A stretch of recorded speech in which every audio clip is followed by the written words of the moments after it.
A very good morning, ladies and gentlemen, esteemed guests and dedicated advocates for climate action. A very warm welcome to each of you. It's an honor to stand before you as your MC for this remarkable gathering.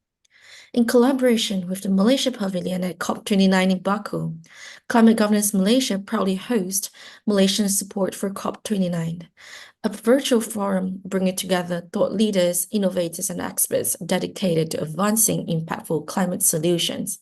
This two-week program reflects the Malaysia Pavilion's daily themes, delving into sustainability and reinforcing Malaysia's commitment to a resilient and sustainable future. Today's theme, Shape for Sustainability, Climate Action Now, Let's Just Transition. Malaysia's emerging leadership in energy transition is highlighted through its facilitation of cross-border investments, promotion of green growth, creation of high-income jobs, and advancement of knowledge sharing within ASEAN, all aligned with the National Energy Transition Roadmap, NETR. Our strategic focus also reflects aspirations to enhance grid interconnectivity locally and regionally, ensuring sustainability, energy security, and affordability across the region. Aligned with our national values, Malaysia is committed to a just energy transition, focusing on capacity building and reskilling to ensure no one is left behind. And now, please join me in welcoming Datin Sunita Rajakumar, founder and chairperson of Climate Governance Malaysia, to share her insights on COP29 with Dr. Gary Theseira, Director of Climate Governance Malaysia. Over to you, Datin Sri and Dr. Gary. Thank you so much, Shen. Thank you, So, this is the day 2. Okay, and Gary, what are your thoughts? What are you seeing? What have we read from Third World Network's daily update? And the focus for today, of course, is just transition, as Shen has just described, which is a key topic in the 2021 climate COP26 in Glasgow, signed the Just Transition Declaration, signed by 14 governments and the European Union. What are your thoughts? Where are we now? All right. So very good morning, Datin Sri. It's a pleasure, as always, to be able to speak with you in parallel with the ongoing COP in Baku. The talks this year, unfortunately, got off to a bit of a rocky start. It's not something that's not happened before. It certainly has happened before. It takes the form of what is normally known in the climate negotiation circles as an agenda fight. In other words, the understanding of the parties at the beginning of the COP with respect to how to handle items under the agenda is not as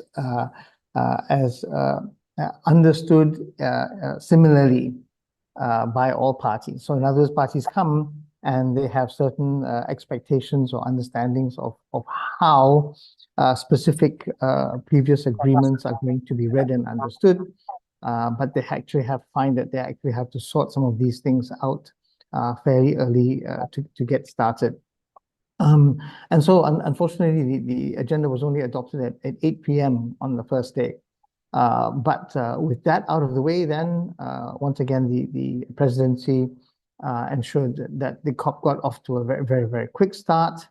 In fact, we had decisions gavelled in the area of Article 6, clearing the road to discussions on more decisions on Article 6.2 and 6.4 later. So all of these things, as always, are very, very important. And then, of course, the issue of finance, this being the finance COP, once again, an issue of very, very great importance. Yeah. I can't hear you, Datin Sri. You've been muted.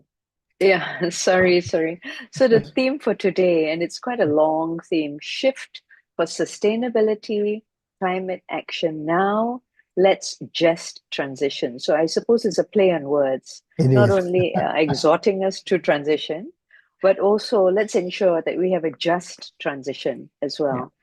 Yeah. So as you know, communities which are marginalized are going to be disproportionately affected. This part of the world is going to be disproportionately affected when we have transition risks, such as the withdrawal of subsidies for fossil fuels. I mean, can we even imagine the Malaysian economy or a regional economy without subsidized fossil fuels. And it's not peculiar to us. Almost every country in the world has some form of subsidy on fossil fuels, especially fuel at the pump. So much so that even those countries that have introduced carbon pricing, the net carbon price is actually negative. So when we're looking at the impacts on marginalized communities that are already sidelined when it comes to many high-level decisions, we recognize that ensuring there's a smooth and just transition is critically important, and especially for a transition which is grossly overdue. Apparently, the KL mayor, Dato Dr. Maimuna, said in Baku yesterday, enough declaration, we want declared action, which is quite clever, I thought. Absolutely. I thought that was brilliant. And I'm very exactly. glad. Very glad. Completely agree with everything that you said. Marginalized communities are certainly, while they are in many ways adapted to the current or the sort of pre-industrial ecosystem, many marginalized communities are not equipped to handle the way climates are going to change. They've lived and built their lifestyles around regular seasonal changes, understanding, living with, coexisting with floods in many cases. So they will be primarily impacted. But there's actually a much broader part of society that is going to be impacted as well, as you clearly mentioned at the beginning, something as simple as removing a subsidy on something as ubiquitous as fuel. Certainly will have far-ranging impacts to direct users of fuel. And then, of course, once it enters the value chain, anything that requires fuel, logistics, transportation, all these things will have impacts on the economy. And once again, the lessons are out there from countries that have attempted this. Because a just transition, if you break it down a little bit, you can see that it's not just the energy transition. Mobility has to transition in ways that are materially relevant to the country. Manufacturing has to transition. Food production, very, very important, has to transition. In other words, it has to, at the same time, move towards greener modes of food production and concurrently deal with the impacts of climate change. If you think about the concept of justice also, you'll see that before I get to that, before I leave transition, you will see that the linkage between the convention, which was very, very well thought out, actually acknowledges the concept of a transition. We are unable to make this overnight step change, and we require a transition. We look at the goals of the convention itself, talking about keeping emissions at a level that prevents dangerous interference with climate systems and which allows ecosystems to adapt naturally. So the idea really is that you do need this sort of iterative process, a methodical process to transition things like food systems, and it says so that food systems are not threatened. And then on the side of the justice side, well, that's embodied in the principles of the convention right at the very beginning. Even before we talk about common but differentiated responsibilities, it mentions on the basis of equity. And as we know, equity is not equality, it's the acceptance of the fact that we're all starting from different starting points, and that the journey, the climate journey, survival of climate change will be different for all stakeholders. Gosh, Gary, so much to unpack. Where do we start? So many questions I have for you. So, firstly, we know the monthly warming for October 24 is already 1.65 degrees of warming. This year is likely to be the first year where we hit 1.5 degrees of warming.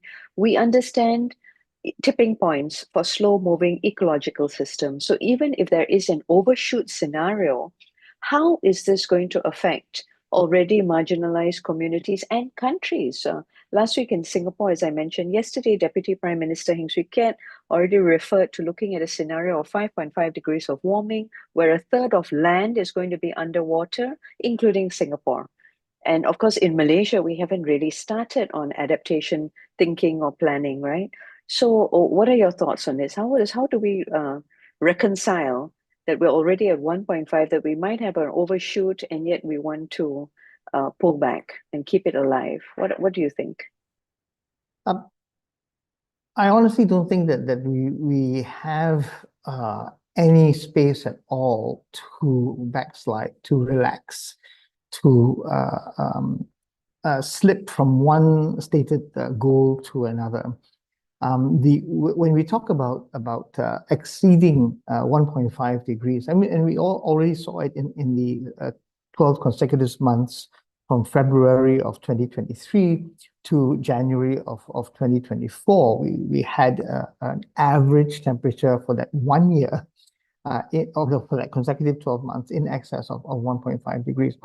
But once again, what we're talking about are peaks in this cycle of up and down, and we have already, the scientists have already sussed out some of the reasons why the bulk of 2023 was one of the hottest years ever. You know, we had a combination of the El Nino, we had the eruption of the Hanga Tonga volcano, which increased the stratospheric moisture content by 10%.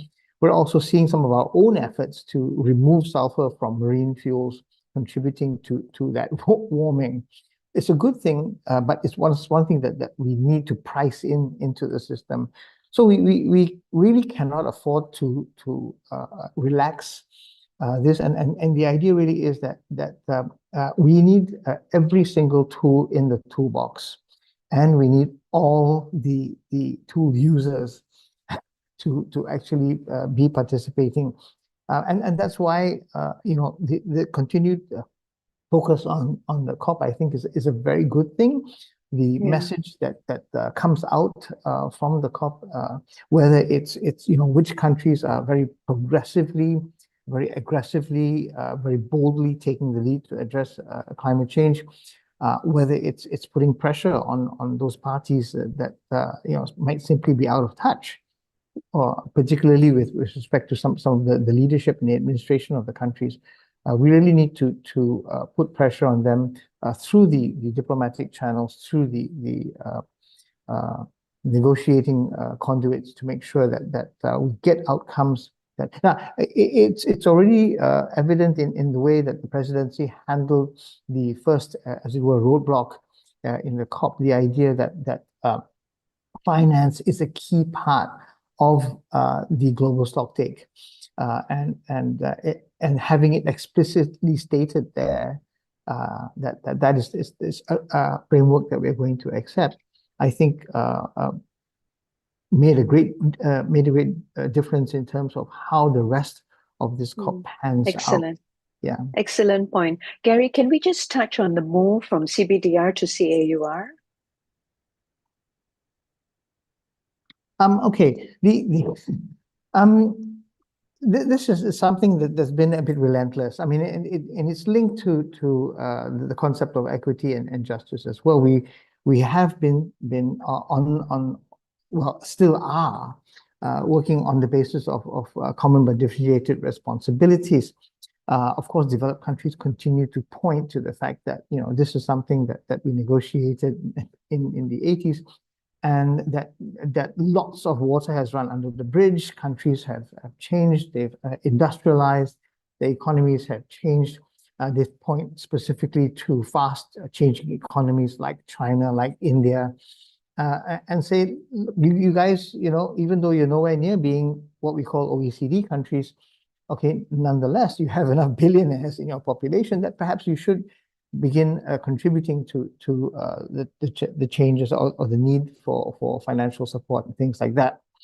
So the pressure has been relentless, and for the first time, as we passed through December, when we switch from submitting biennial update reports to submitting biennial transparency reports, for the first time, all countries in terms of reporting will be producing the same report.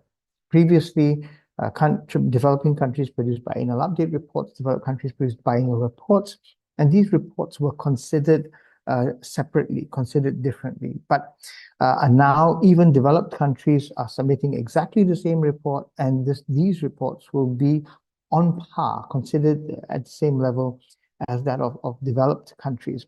And so instead of being something like common but differentiated responsibilities, it ends up being common and similar responsibilities. But like I said, the climate journey is a journey. We do developing countries do not want to remain developing countries, but the point is, can we leapfrog the technologies that cause this problem? Can we move directly to the technologies that are more climate friendly, that might even be climate positive, which means reversing the trend of climate change by actually moving more carbon out of the atmosphere and into medium and long-term fully carbon agree. storage.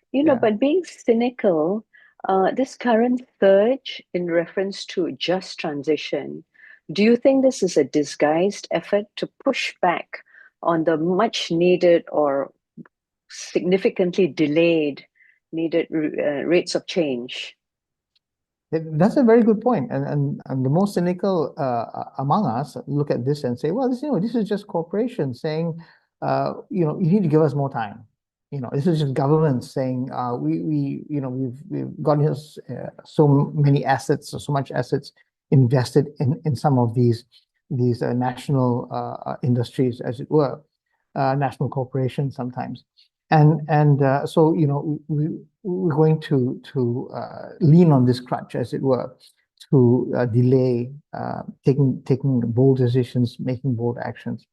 But if you look at it a little bit more closely, I think you will understand that what the just transition is talking about is, in fact, the enabling ecosystem that allows changes to take place.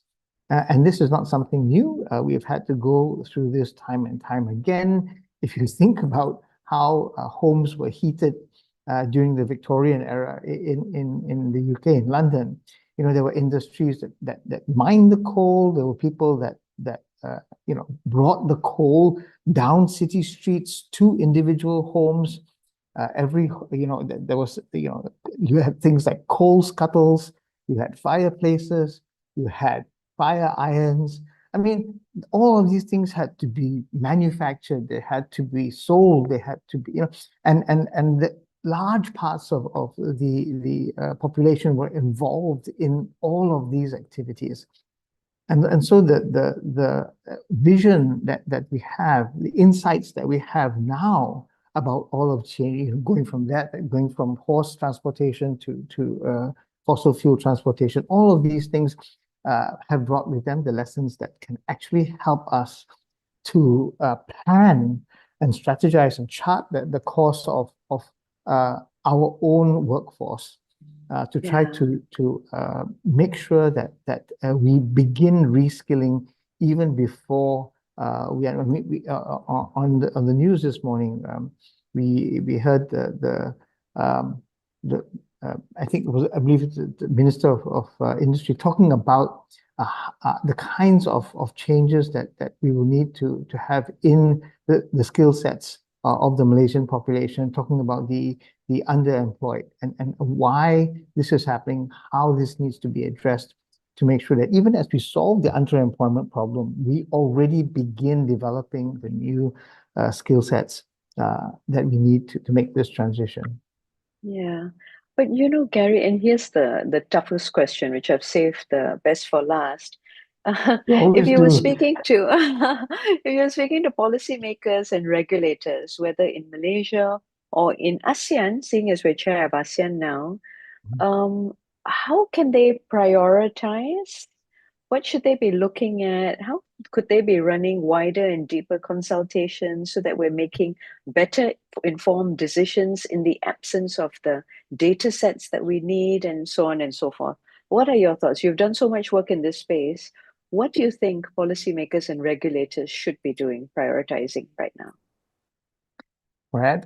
Perhaps it's a bit of a cop-out, but I'm going to go back to a little bit about what we talked about yesterday, and the idea that once again, I don't think that individual economies in the ASEAN region, perhaps apart from Singapore because of their size, will be able to navigate these changes alone. Or rather, if they do so, it will be much more inefficient than if we begin collaborating very, very closely with each other.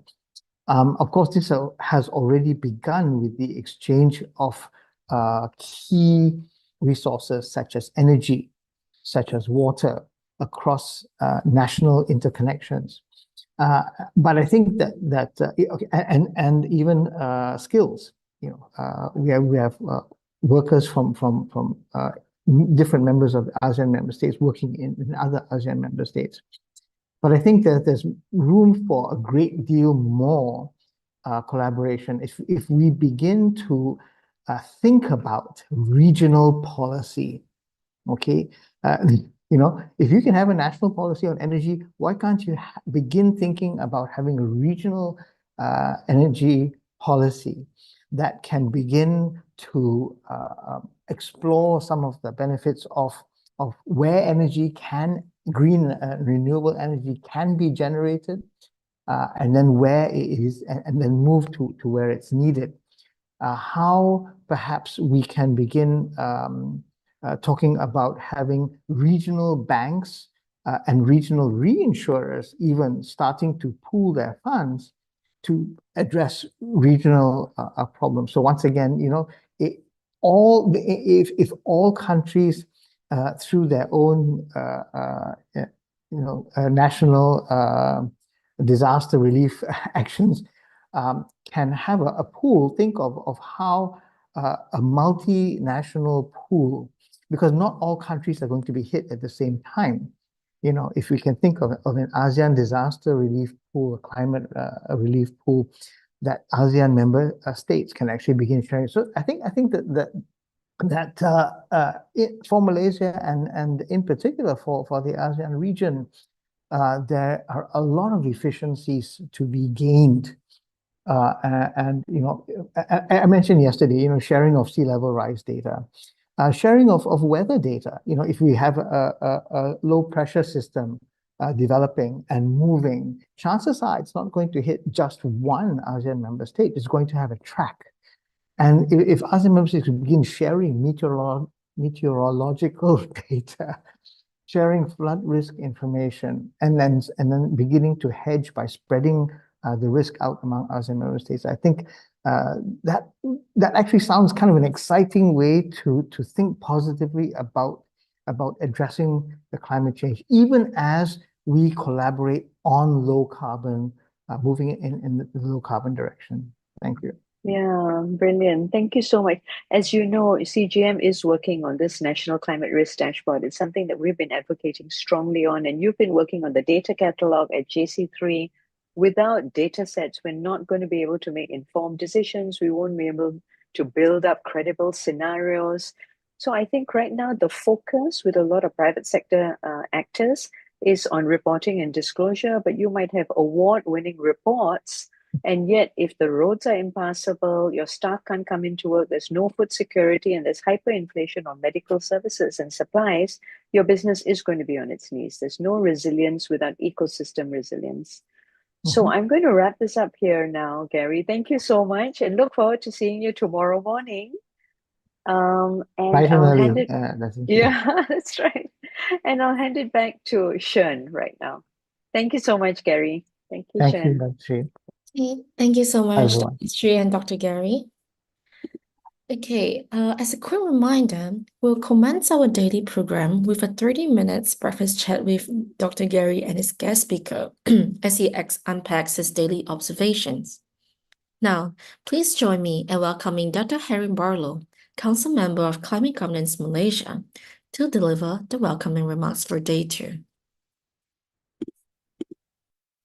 Good morning, esteemed guests and distinguished participants. It's a privilege to welcome you to day 2 of our event. In case you missed yesterday's session, all of our sessions are recorded and uploaded to the official CGM YouTube channel. Today, we turn our focus to a theme that's critical not just for the environment, but for society as a whole. Shift for sustainability, climate action now. Let's just transition. As Malaysia advances towards net zero by 2050, reaching this goal requires action from all sectors, SMEs, MSMEs, large corporations, communities, and citizens alike. However, as we push for rapid decarbonisation, we must ensure this shift to sustainability protects the livelihoods of those most impacted. This is where the concept of a just transition becomes essential. In Malaysia, this transition poses unique challenges. Key sectors like palm oil, rubber, and fossil fuels have long been central to our economy, providing jobs and stability for millions, especially in rural areas. However, these sectors must now evolve to meet environmental responsibilities, adapting to climate goals while supporting workers and communities. Navigating this transformation calls for a gradual, measured approach that also embraces new opportunities in renewable energy, sustainable agriculture, and green technology, creating an economy that is both resilient and fair. Our SMEs and MSMEs, the backbone of Malaysia's economy, play a critical role in the transition towards sustainability. However, smaller businesses often face unique challenges when it comes to adopting green practices, whether due to limited resources, technology, or expertise. A just transition for SMEs means providing access to green financing, technical support, and training programs that empower these businesses to integrate sustainable practices without risking their stability. At the same time, SMEs must be aware of the shifting landscape and take proactive steps towards sustainability. For example, by energy-efficient practices, optimizing operations to reduce waste, and working with sustainable suppliers. By preparing today, SMEs can position themselves to thrive in a low-carbon economy.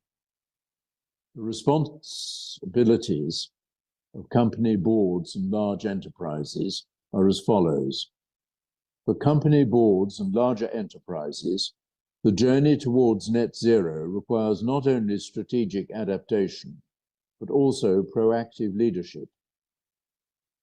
Rethinking business models and restructuring supply chains are just the beginning. Boards have a unique responsibility to set ambitious long-term sustainability goals, oversee the implementation of green practices, and ensure that climate action supports financial resilience. They might start by tabulating in their annual reports total CO2e equivalent emissions by scopes 1, 2, and 3 separately, with boards justifying their decision on the price per metric ton of carbon emitted to produce total cost of carbon emissions. This should be deducted from their audited profit figure. This would give a figure for earnings after carbon emissions, which we might call EACE. A just transition framework encourages boards to consider the social implications of their environmental strategies. This includes reskilling workers for emerging green jobs, prioritizing fair labor practices, and embedding climate resilience into governance. When sustainability commitments extend throughout supply chains and reflect social responsibility, companies can drive meaningful climate action while maintaining the trust of their workforce and the communities they serve. Central to this shift is protecting livelihoods. Workers in sectors affected by decarbonisation need opportunities to transition into green jobs. Government initiatives like Malaysia's Green Technology Master Plan, GTMP, focus on creating new jobs in renewable energy, energy efficiency, and sustainable agriculture. These plans are essential to assuring that workers are not displaced, but rather empowered in this new sustainable economy. Collaboration is key to making this happen. We need partnerships across labour unions, industry leaders, and civil society to create training programs, strengthen social safety nets, and ensure workers can transition smoothly into green sectors. A just transition also means including those who have historically been left out of the decision-making process. Marginalized communities, including indigenous groups, are often at the front lines of environmental change, but have the least resources to adapt. Their participation in shaping climate policies ensures that we build a truly inclusive sustainability movement that respects both cultural heritage and environmental preservation. In conclusion, as we engage in the discussions today, let us remember that climate action extends beyond emissions reduction.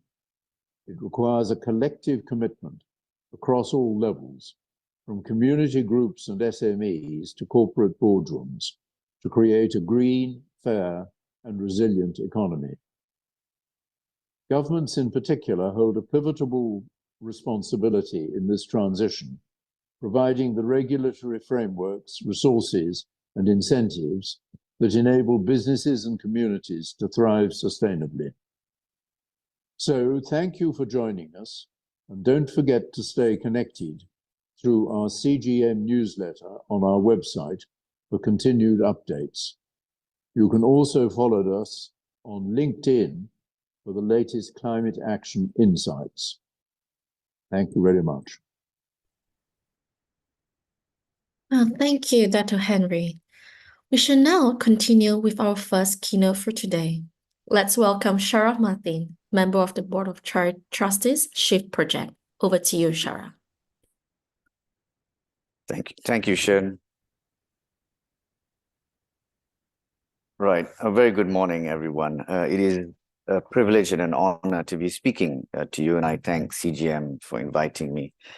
Today, I'm actually going to speak to you as a member of the Board of Trustees of Shift. And it's not lost on me that, in fact, today's session, as its title, it's largely about the shift for sustainability. So it is really not a coincidence, I guess, that I'm now speaking on behalf of Shift, which, if you're not already familiar, is an organization that was started up back in 2012 as the UN Guiding Principles on Business and Human Rights were launched. And it advises regulators, standard setters, and businesses on how we apply these UNGPs. If I can just move to the next slide, please. I thought I'll spend a very short period providing a little bit of context as to why we need to talk about just transition and the aspect of human rights. I think this morning, if you were listening to both Datin Sri Sunita and Gary, I think they set the context of just transition. Dato Henry Barlow also spoke about just transition. And there are many aspects to it, from the whole financing of it, from the difference between the global north and the global south, as well as SMEs and not having them being missed out on some of the recent opportunities. But again, taking a step back, I think it's important to recognize that there was a historic UN resolution in 2022 that access to a clean, healthy, and sustainable environment is a universal human right. To some of us, this might have been, a bit too late and too long in the coming, yet I think it is important to have this in front of us. I know that there are some, even in Malaysia, who are encouraging the government, and I would add my voice to that this right should also be enshrined in the Malaysian constitution. The second thing I would highlight is that that businesses have responsibilities under these UN guiding principles that I will speak about, not just in their own activities, but also in their value chain in relation to GHGs. And this was something that the Office of the UN High Commissioner of Human Rights had said back in 2021. Now, in the context of just transition and the way I'm going to speak about it, which is the more human aspect and the implications there, human rights, a number of documents that I look at, the NCCP 2.0, the Sustainable Energy Development Prospectus, NDC Climate Change Bill, etc. And it has to be said that in the NCCP 2.0, there is, I think, a paragraph on just transition. And if I may be, provide some perspective, I think it is a small paragraph which primarily talks about the impact on jobs, on workers. It mentions communities, but it doesn't quite elaborate on that. So perhaps this is an opportunity for those of us who are working with the governments and with businesses to look at these issues on just transition in a much broader light, which I hope the next few slides will bring about. So thank you.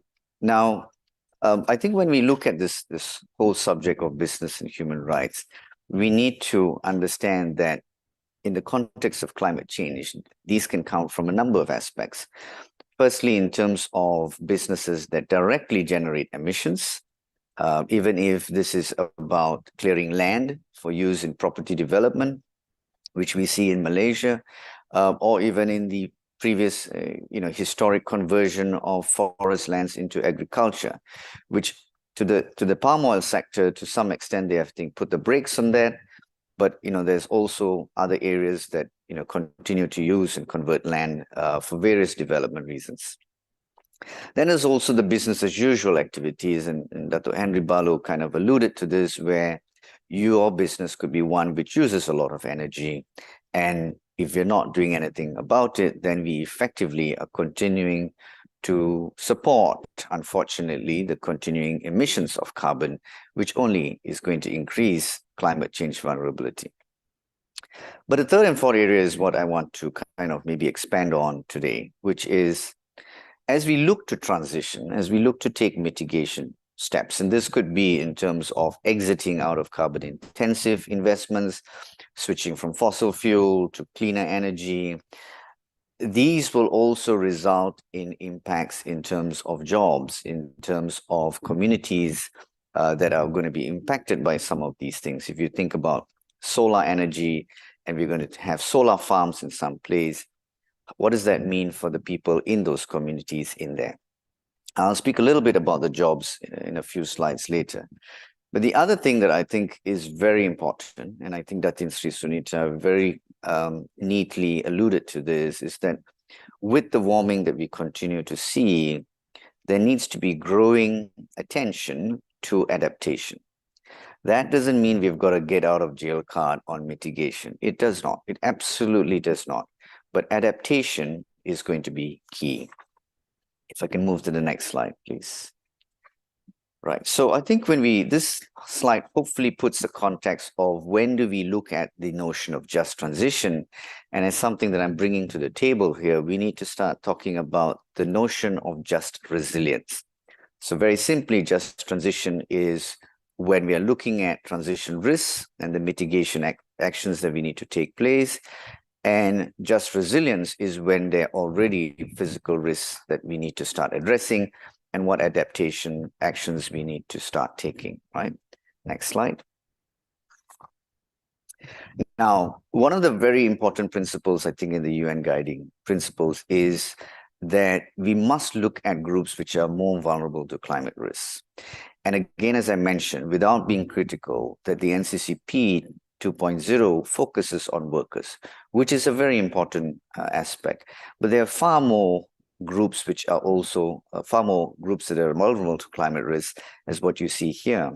Children are a lot more susceptible to vector-borne diseases. They face risk from greater undernutrition, and also they're far more vulnerable to natural disasters that come about from extreme weather events. For the elderly, they are also very susceptible to heat, to pollutants, as well as vector-borne diseases. Now, let me come to this workers, which I said I'll expand on. Now, as we face increased warming temperatures, the heat stress on outdoor activities or work is going to be even more critical. And this is something that businesses need to start looking at. You can think of construction. You can think of many other businesses. Even, I must say, even our public sector workers who continue to do work outdoors. What are we doing for people in these groups? Right? And if we're not careful, I think we're going to start seeing a lot of forced migration either come upon us, or we may even have Malaysians who have forced to migrate for reasons that they've lost their work here, right? Now, I don't want this conversation to be entirely unbiased. There are also opportunities, but within those opportunities, are we considering risks? What do I mean by that? So according to IRENA, which is the International Renewable Energy Agency, the clean energy sector is expected to, start seeing 19 million new jobs between now and 2050. However, there's not a lot of conversation about what happens to jobs in the fossil fuel industry. Now, some of us will find that the fossil fuel might just be the bogey industry that we don't want to talk about, but we can't take that view. There are human rights impacts, and we must address that. Again, this is not something that seems to be out there at the moment, and we need to have much stronger and clearer conversations about that. Now, I could speak about women in many ways, in terms of their capacity to deal with, the loss of income, the higher share of burden in the household, etc. But I also want to link the two, where if you talk about the oil and gas industry, historically, they've had something like a 20-23% participation in the oil and gas industry. Now, with clean energy, the dial has not moved much. It is only about 32% based on what we are seeing today. So there's also a need for those who are in clean energy to start addressing issues about how they look at women in their own workforce. Now, when it comes to indigenous communities, there's a UN Permanent Forum on Indigenous Issues, which have very clearly said that, when it comes to indigenous communities, they're the first to face these direct consequences for climate change. So we must look at these groups. And lower income groups, I think as Datin Sunita has mentioned earlier as well, they're far more susceptible to price increases, and that puts them at risk. And I want to touch upon them in the next slide, particularly because I'm going to be talking about the subject of living wage. If I can move to the next, thank you. So I think something that is a bit lost on many people is that it is one of the articles in the UN Declaration of Human Rights that everyone has a right, not just to work, but also to have just and favorable remuneration that gives them and their family an existence worthy of human dignity. Now, you can think about the way wage levels are in Malaysia. You can think about the fact then that we add climate change and the kinds of issues that we will face, there will be further human rights impact because of cost of living increases, because of the resilience of supply chains, loss of productivity from the heat stress that I spoke about, loss of even the yield from, say, working in nature, which then adds on the stress to people who are working these places to extract more productivity. So there's a lot of things that needs to be addressed, which cannot be glossed over anymore. And this is what I would urge the audience here to start thinking about. Can I move to the next slide, please? So this is where I would suggest that we can start leveraging on the UN guiding principles to support a more just transition as well as a more just resilience. Now, these UN guiding principles make it very clear. If I break it into your own activities as well as the business relationships, in your own activities, you have to avoid causing or contributing any adverse human right impact, which I think most organizations would understand. But on the business relationships in your value chain, you have to seek to prevent or mitigate these adverse human rights impacts. And the key features in here, as I mentioned, is that they pay particular attention to the vulnerable groups, which I spoke about, but it also calls for this stakeholder engagement to be ongoing, not a one-off, not something that you just do at a few months in the year, but continuously. And this is something that I'd like boards to start thinking about. Now, let me just elaborate a little bit about some of these key features in the next slide. Now, what's different? Because most of us who are involved in risk management and at board levels or at C levels, when you start looking at these issues, we very typically look at the first-tier strategic suppliers, and we look at how they are high impact and they have a high influence on our supply chain. But that is not the basis on which the UN Guiding Principles only looks at. We also look at how things may be high impact, but these are smaller suppliers which have low influence. And historically, these have been issues or areas where most of these adverse human rights impacts have come from. So the first thing to remember is you got to look not just at the top right quadrant of the chart on the left, but also the top left. Now, the other thing very quickly I would mention is then how do you then prioritize? Because there's so many things going on. Now, again, historically or even up to today, most businesses would focus on the chart on the left, and where there is a lot of the likelihood is high, the severity is high, as in the harm to business, it galvanizes attention by the C-suites, it galvanizes attention at the board level.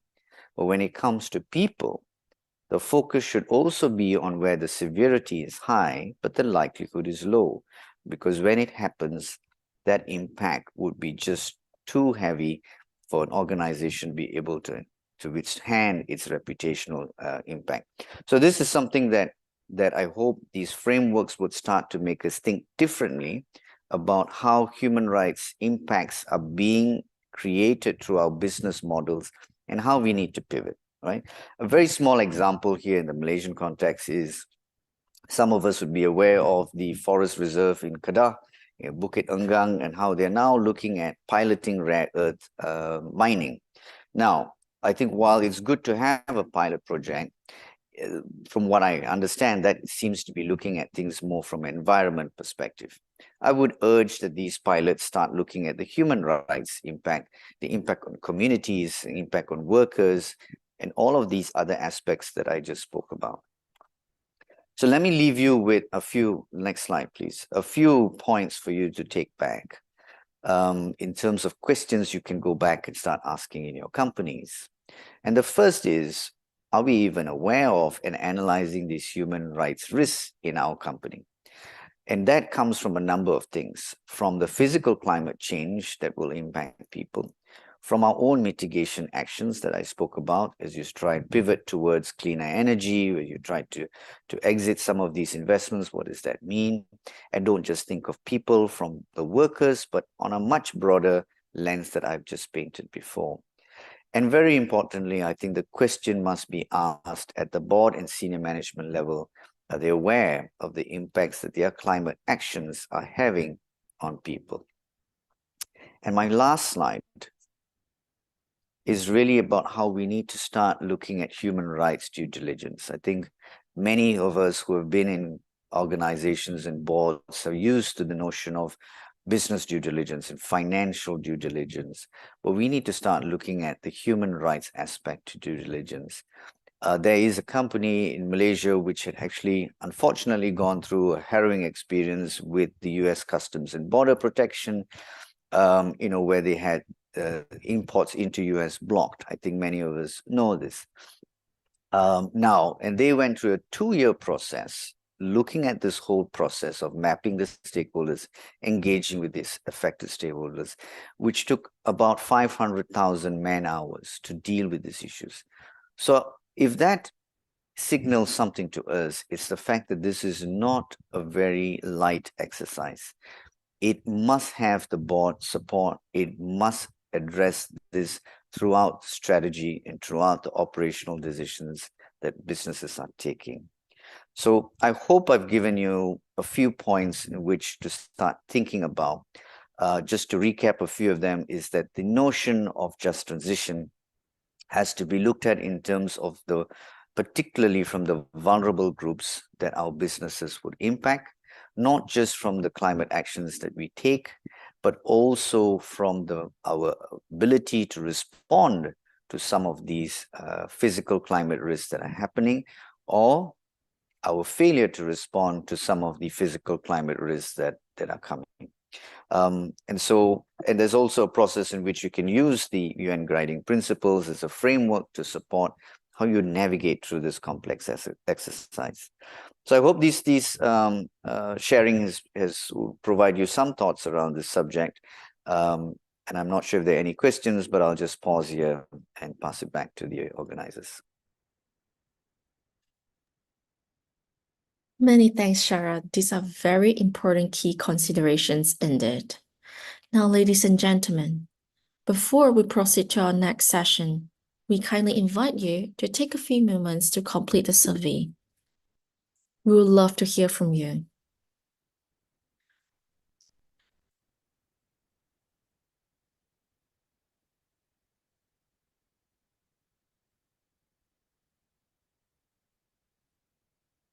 We now continue with our first panel of the day.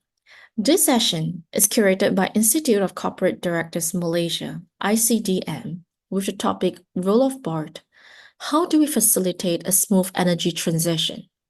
Our panel lineup today is led by Simon, Senior Vice President and Head of Sustainability, Seatrium; Dennis, Board Member and Chair of the Sustainability Committee at Metro Pacific Hospitals; Mohamed Siraj, an Independent Non-Executive Director at Petro Engineering and Sovereign Systemtechnik Sarawak, moderated by our Datin Seri Sunita Rajakumar, founder and chairperson of Climate Governance Malaysia. Please join me in welcoming them. Thank you so much. It's such a pleasure to be here today with such an esteemed panel.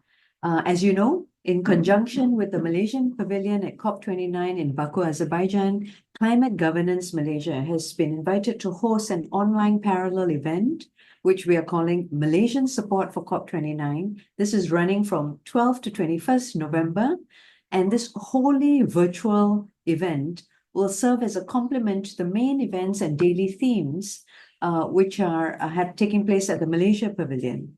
The Institute of Corporate Directors Malaysia, ICDM, is hosting 3 sessions in this parallel program together with the ASEAN IODs network. And today is their first session. I'm proud to inform that ICDM has been the virtual host of Climate Governance Malaysia ever since our incorporation in May 2019.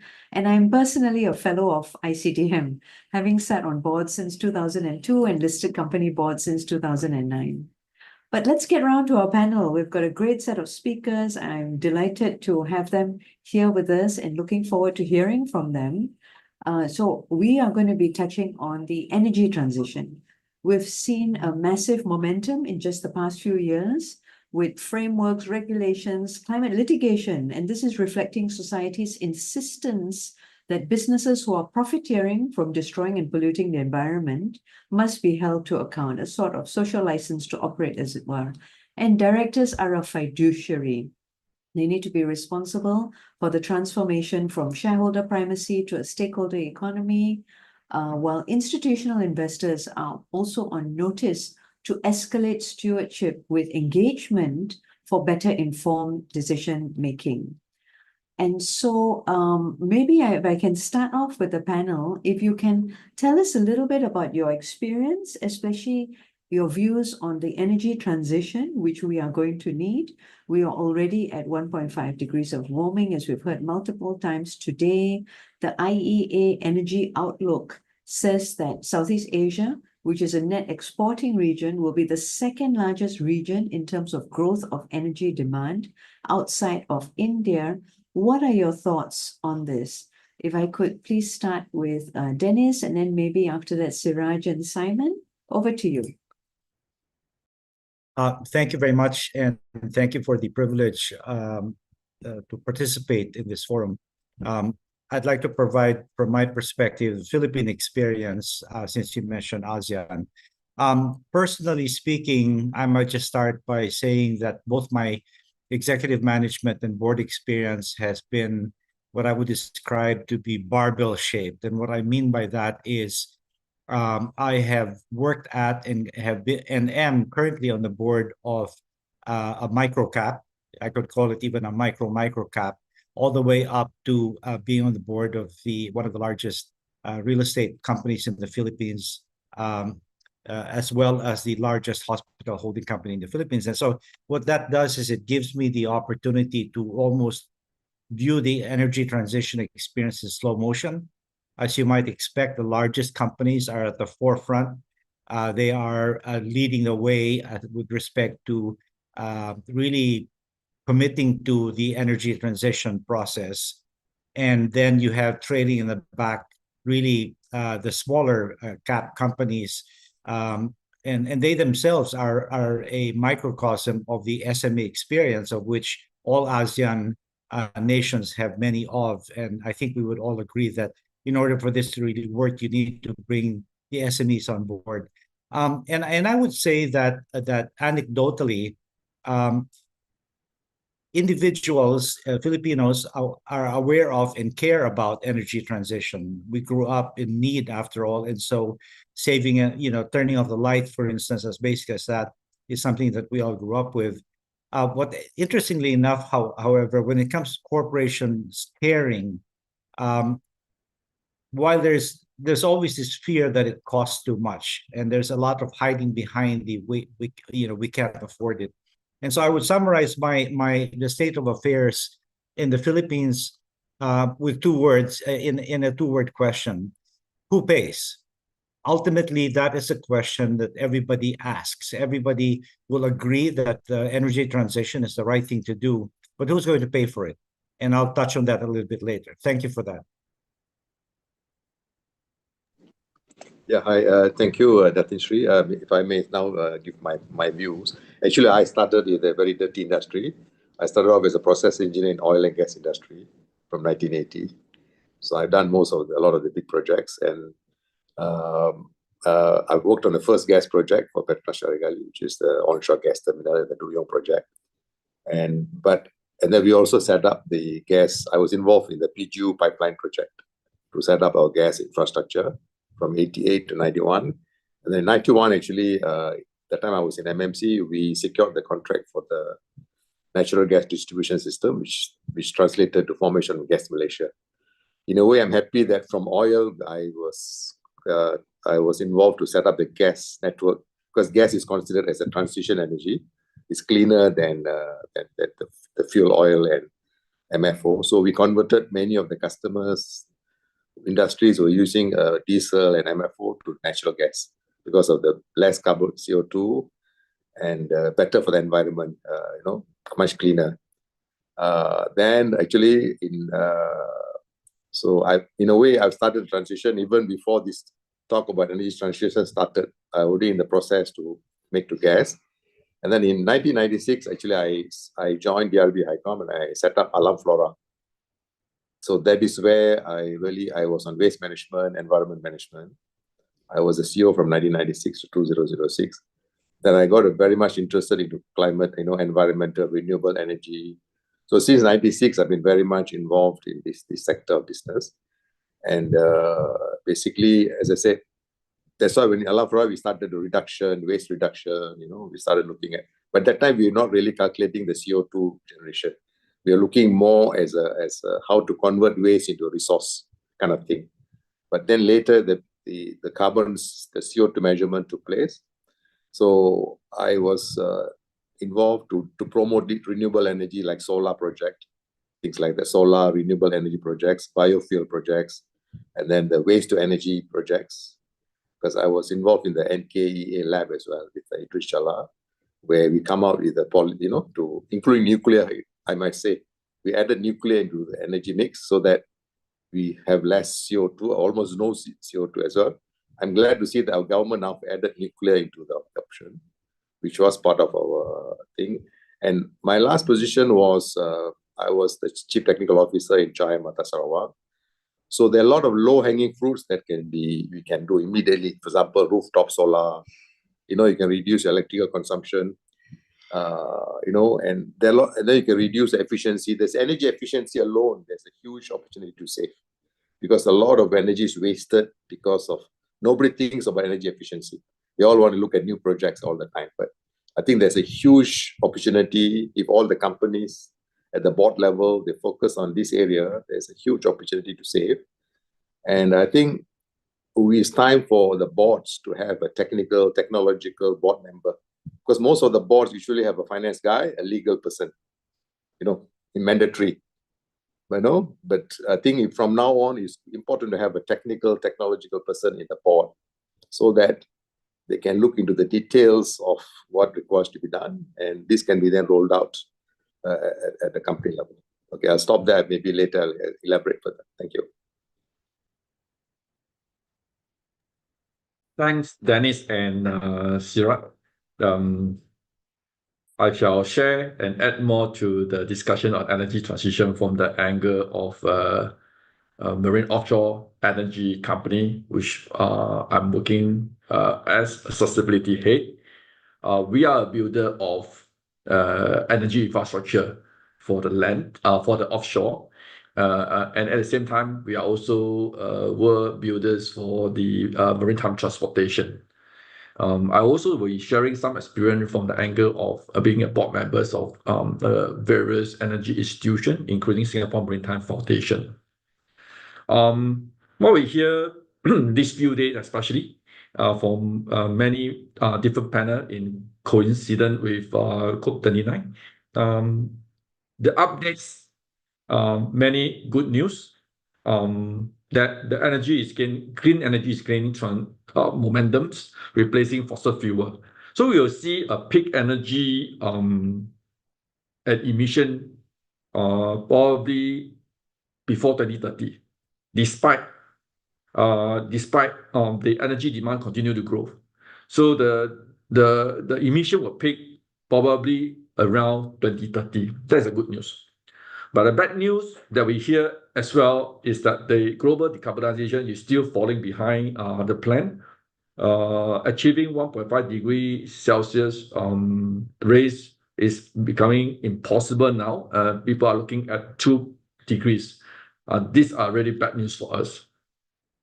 So from a company that serves the energy industry, we really see the transition is very challenging. I will share a few areas where we experience from our industry. From the decarbonization angle, in this region, you'll see that solar has established itself as the predominant renewable energy, but it is still very small in proportion of the future renewable. While the new energy that offers some hopes, the hydrogen and ammonia are struggling. Many projects are stopped in recent years because of high technology costs, and also back to the questions of who pays for this higher cost. And these are much needed new energies for the hard-to-abate industry like the aerospace, airline, as well as the maritime that need the liquid fuel to go with the vessels. Other headwinds that we are also experiencing now that actually make many of the projects being held back, the renewable projects being held back, are the headwind from Ukraine, Middle East, that make energy security a top priority now. So more oil and gas projects are being approved in the recent years. The economics focus for nations, because of all these various geopolitics issues, also divert a lot of their funding to solve their other issue, not climate change. All these are bad news, but I still see some hopes going forward.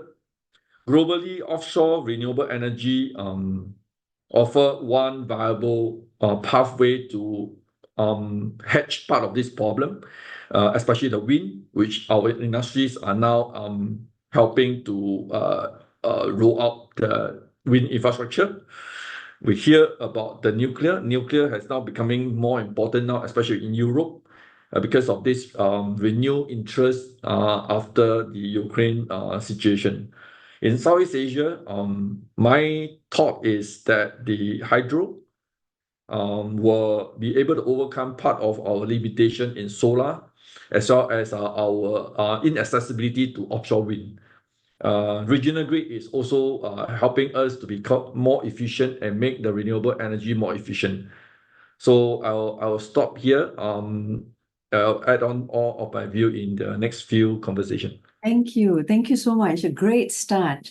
Really appreciate it. I think I'm going to spend a few more minutes in this, your understanding of the transition, before we move to the next set of questions about the accountability of boards and what can boards do. So just to revisit this, Dennis ended by saying, actually, who's financing all of this? That's the real question. And of course, we've seen in the Philippines that Ayala had the ASEAN had the first early decommissioning of a coal plant, which is extraordinary.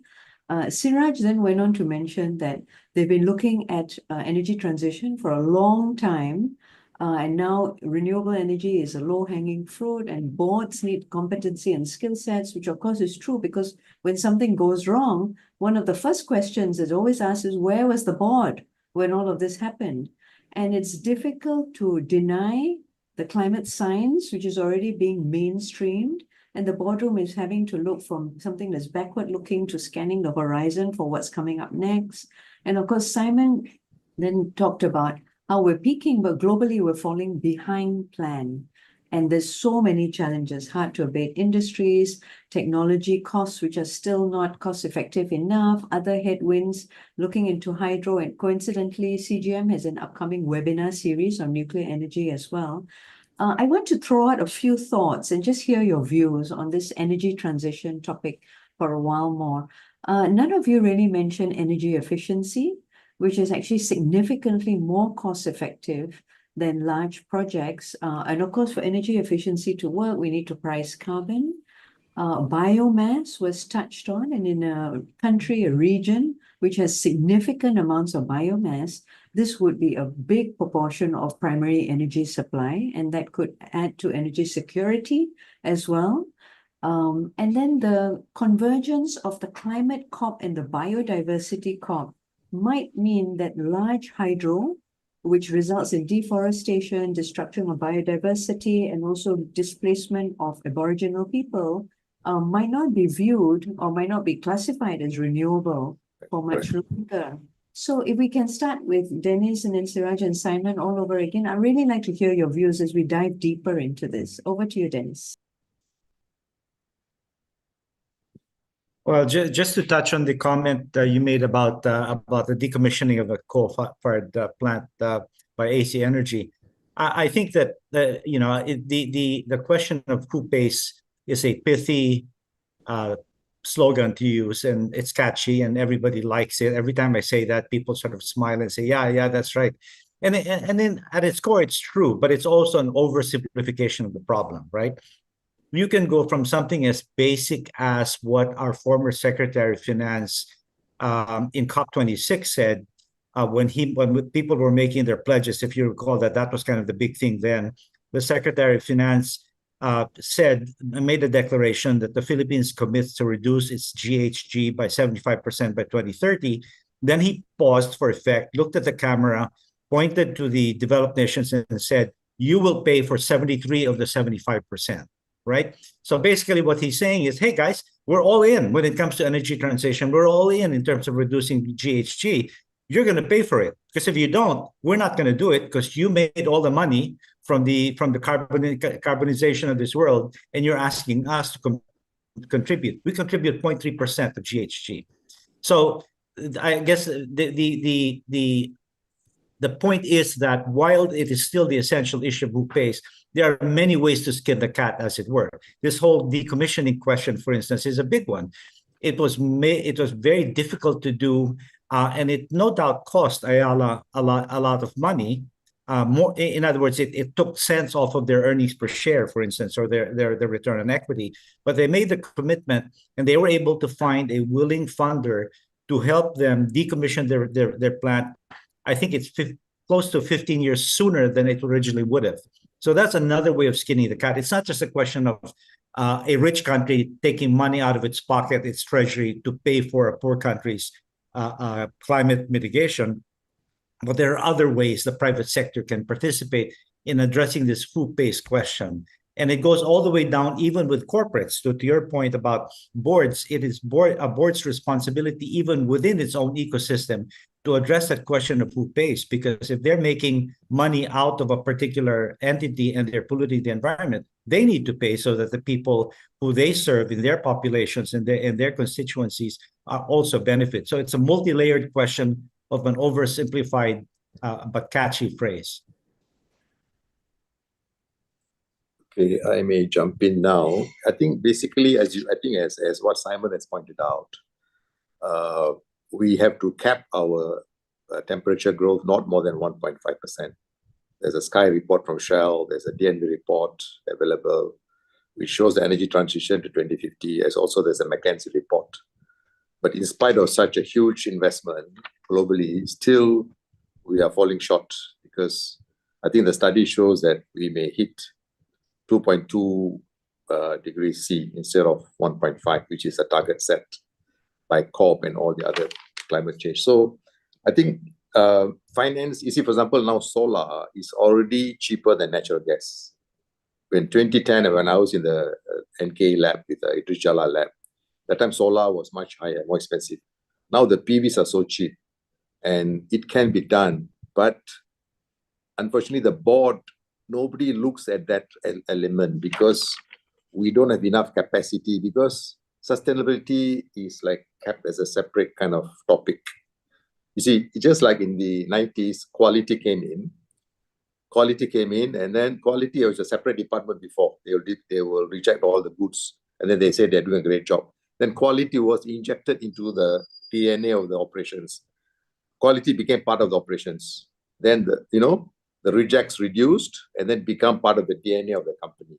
So I think we have to do the same process for this climate change, CO2, carbon reduction, and all these things. So it needs a lot of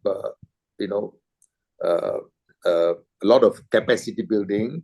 People must be taught, because anything you do, you must automatically calculate the CO2. For example, let's say if you reduce energy efficiency, you reduce the cost of power consumption, you must be able to translate it to how much CO2 am I reducing. And that DNA must be throughout the company.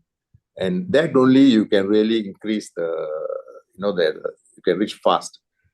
Finance, I'm telling you, because we did a rooftop project. When I joined Shaimata, I found that they don't have a waste heat recovery for their cement plant. First thing I said, hey, let's do a waste heat recovery plant. We can generate 6 megawatts. And then you can reduce your purchase of electricity. Rooftop solar, by putting a rooftop solar, we can reduce about 250,000 ringgit a month in terms of electricity purchase. And that can easily pay back for the solar, in spite of Sarawak being a low selling price of electricity, there's enough. And the banks, actually, you'll be surprised, Hong Leong Bank and OCBC are ready to give 100% financing. 100% financing without security. So there are some banks which are upfront, they've already employed the relevant staff who knows about sustainability, who knows about this project. They employ within the banks, and they can evaluate fast, and they're able to give that kind of funding, you see. So we have to teach them how to calculate CO2, all the stuff, capacity building. Of course, Malaysia already has a framework. We have the new energy transition roadmap is there. All the necessary framework is there. And but I feel that there are a lot of low-hanging things that the companies can do.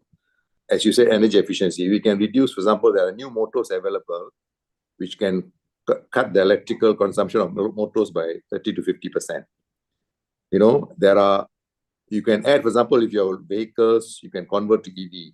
But let's say you're not able to convert to EV, there are, for example, diesel additives you can add to reduce emission by 30-40%, and you can reduce fuel consumption by 20%. So there are many opportunities available that the companies can do. And I think, but still, in spite of so much investment, I feel we are still struggling. And another thing that it is mandatory to do is carbon capture. Because with all the solar and everything, whatever, it is still not enough.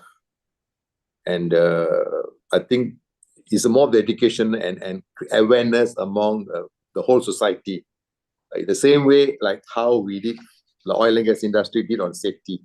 For example, safety, everybody's trained on safety. If you don't have safety, you cannot go into the job.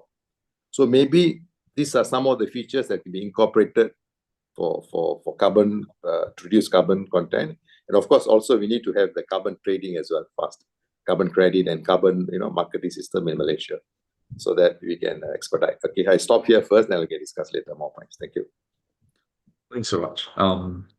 Let me address the three additional highlights by Sunita. Firstly, on the RECs and carbon credit, and I think Sharath have also added on some points. I think this is an important market measure, and this important market measure in my conversation with my management team serve as a virtual grid that connect a locality to the rest of the region or the rest of the world. And that helps us to be able to transfer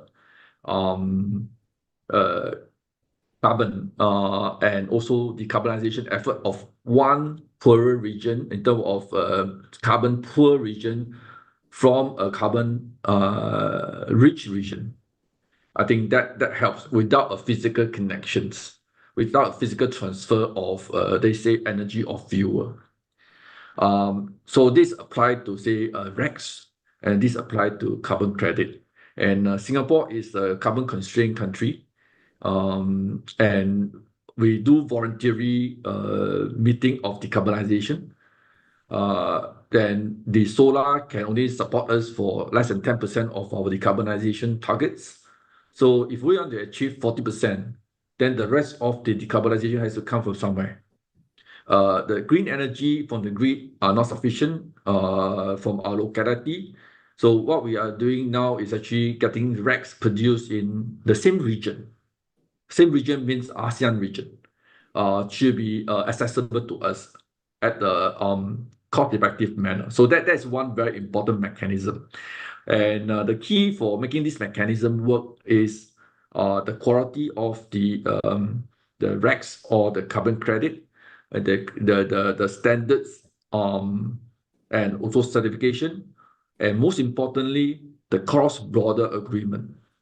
Within ASEAN, we have to have this meet the requirements for treating the multiple country as the same region, so that you can do a transfer of all this credit. Okay, that's one important point. On the point of energy efficiency, I was in another forum yesterday, and it was said that energy efficiency will contribute to some 10-20% of the decarbonization. I think that go with the point raised by Sunita.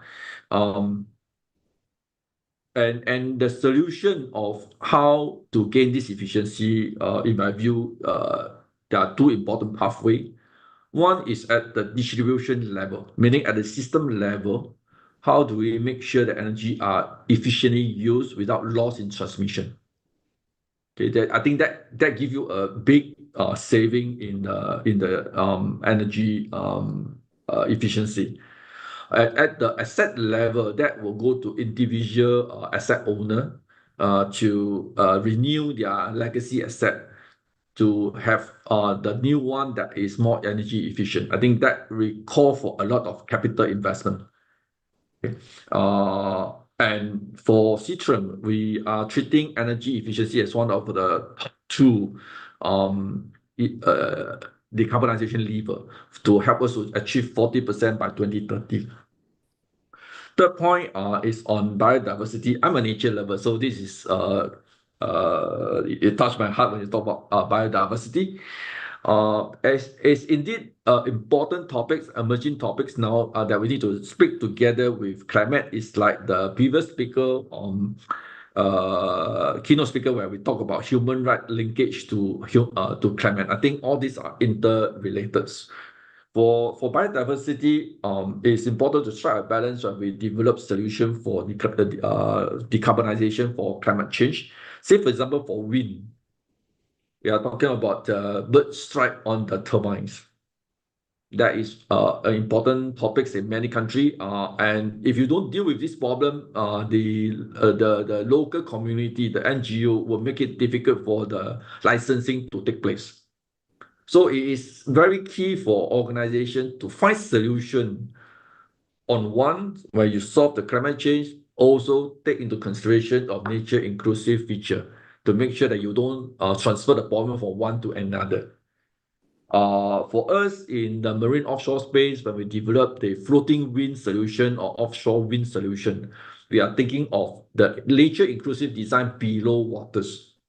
We are working with our client to actually incorporate fish hotel together with a wind farm. So we have a lot of lakes in the ocean, and we are trying to create habitats, conducive habitats for promoting fishery and growth.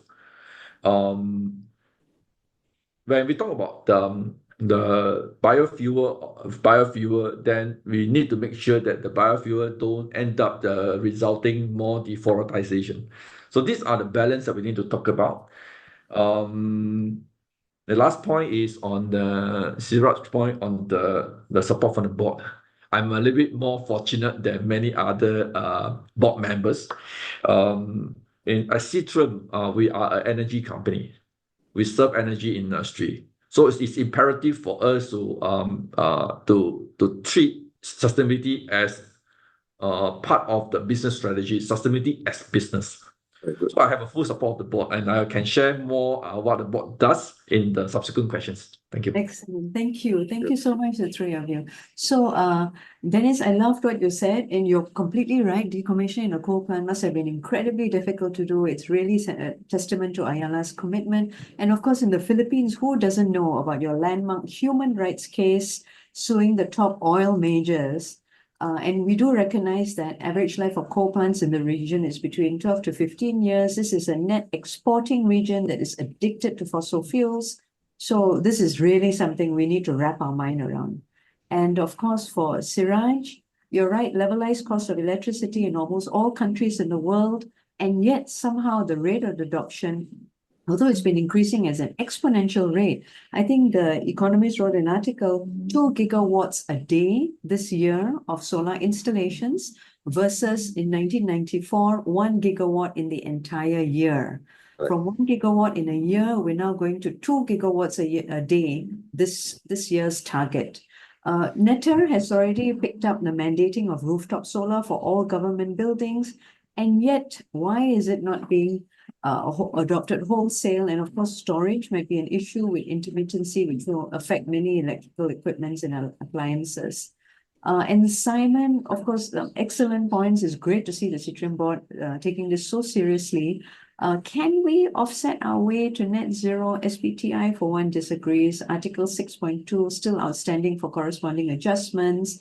But you're right, nature positive features are going to be needed very, very soon. And we do need to be mindful of perverse incentives, especially in the case of biofuels. Some excellent points. Now, in the next half hour, let's unpack what the boards need to be thinking about. So for Dennis, you're a board member and chair of multiple boards across the energy, healthcare, financial sectors. What is the accountability of boards in meeting this energy transition? What are your thoughts on this, Dennis? Well, boy, speaking of tapping something that's close to my heart, I think Simon just mentioned that with biodiversity. And for me, it's really governance, and it's sustainability governance is something that I feel very strongly about. So if you don't mind my bending everybody's ear for just a couple of minutes, I'd say the following. Let me just put this out there. First of all, I think it starts with a diagnostic. And I like to tell people a story about, this is an oversimplification, but if you look at your board and sustainability is discussed at the corporate governance committee, you could say that you're in ESG 1.0. If it's discussed at the risk committee, you're probably at 2.0. If you have your own sustainability committee, it's 3.0. But the day it gets to your executive committee, and I think this is to Siraj's point, when it becomes part of the DNA of the corporation, when it is part of the mission and vision of the corporation, for instance, which is to deliver fair returns to shareholders, then you're really getting going, right? Because you're cranking it into the DNA of the company itself, rather than thinking about it as something you have to comply with in order not to be fined, or in order to get your shareholders out of your hair. So I'll start with that. I'll also point out 4 major points that I emphasize when we have this discussion, either in forums like this or at the board level, briefly. One is localization. We could argue that this whole question of sustainability started a few decades ago from the West, but we're here in ASEAN. We need to adapt. For instance, just to speak of the Philippines, for instance, when I talk about ESG, I tell them that it's small e, big S, and small g. Because in our country, poverty is an overarching social issue that washes over almost everything. You can't talk about energy transition if you don't talk about poverty and talk about the disproportionate effects that climate change has on people who don't have a roof. When it gets too hot, all I do is crank up the air conditioning. I keep working. We've actually had sessions in the last 12 months. Well, for the first time in my life, they've called off classes not because of rain, but because of heat, too much heat. They told the kids, you can't come into class, it's too hot to study. That's never happened in my life, right? So I guess what does that come with? Equity, not equality. Responsibility with affordability. I talked about that a little bit earlier. In order to get boards to really sign off on this, you need, in the energy transition, you can't just talk about E or energy transition in a vacuum. It's got to be talked about in a bigger context. Secondly, raising your game at the board level is important. We need to recast, for instance, corporate social responsibility. In many companies, it's still a tiny little department with a mid-level person and a pittance of a budget. That has to be incorporated in the whole sustainability narrative. Back to the whole point I made about poverty. Number 3, change the narrative. Let's find value in sustainability.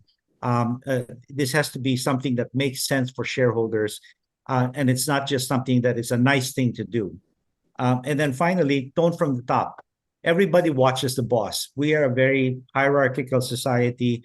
You can talk a good game at the mid-level or even at the consumer level, but if the owners of companies don't take sustainability seriously, and I'm pleased to say that in all the boards I'm on, you do have owners who are committed to sustainability. They need to be much more blatant about it, if I should say. They need to not just support sustainability, they need to get up and get in forums like this, real owners of companies, real science, real billionaires, to say, look, this is what I'm supporting, this is what I'm going to do. And that's really the way you'll be able to take boards with you and really get them to start taking this seriously. I think regulation helps quite a bit. Sunita, this first people need to be taken kicking and screaming, frankly. But eventually change happens when they start to realize that this starts to make sense, and when they're able to start to find value in all of this. And just one anecdote I'll leave with. One of the companies I'm on the board of did its first sustainability bond this year. And really, people, and my background is finance, right? Everybody talks about sustainability financing. It's really only this year, at least in the Philippines, where the cost of a sustainability bond finally breached the cost of a straight corporate financing for the same company for the first time. And so now we can point to that and say, hey, look, guys, not only is this the right thing to do, but you can save money doing this.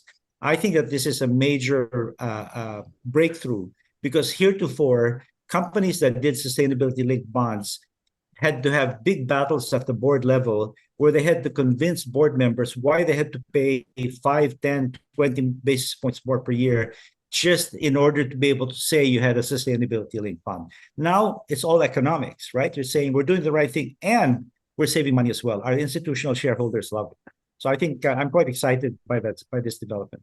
I think that's fascinating. Thank you so much. I've got so many things running in my mind. So I want to ask you a few questions, and you can pick whichever you want to answer. Please. Do we need CSOs?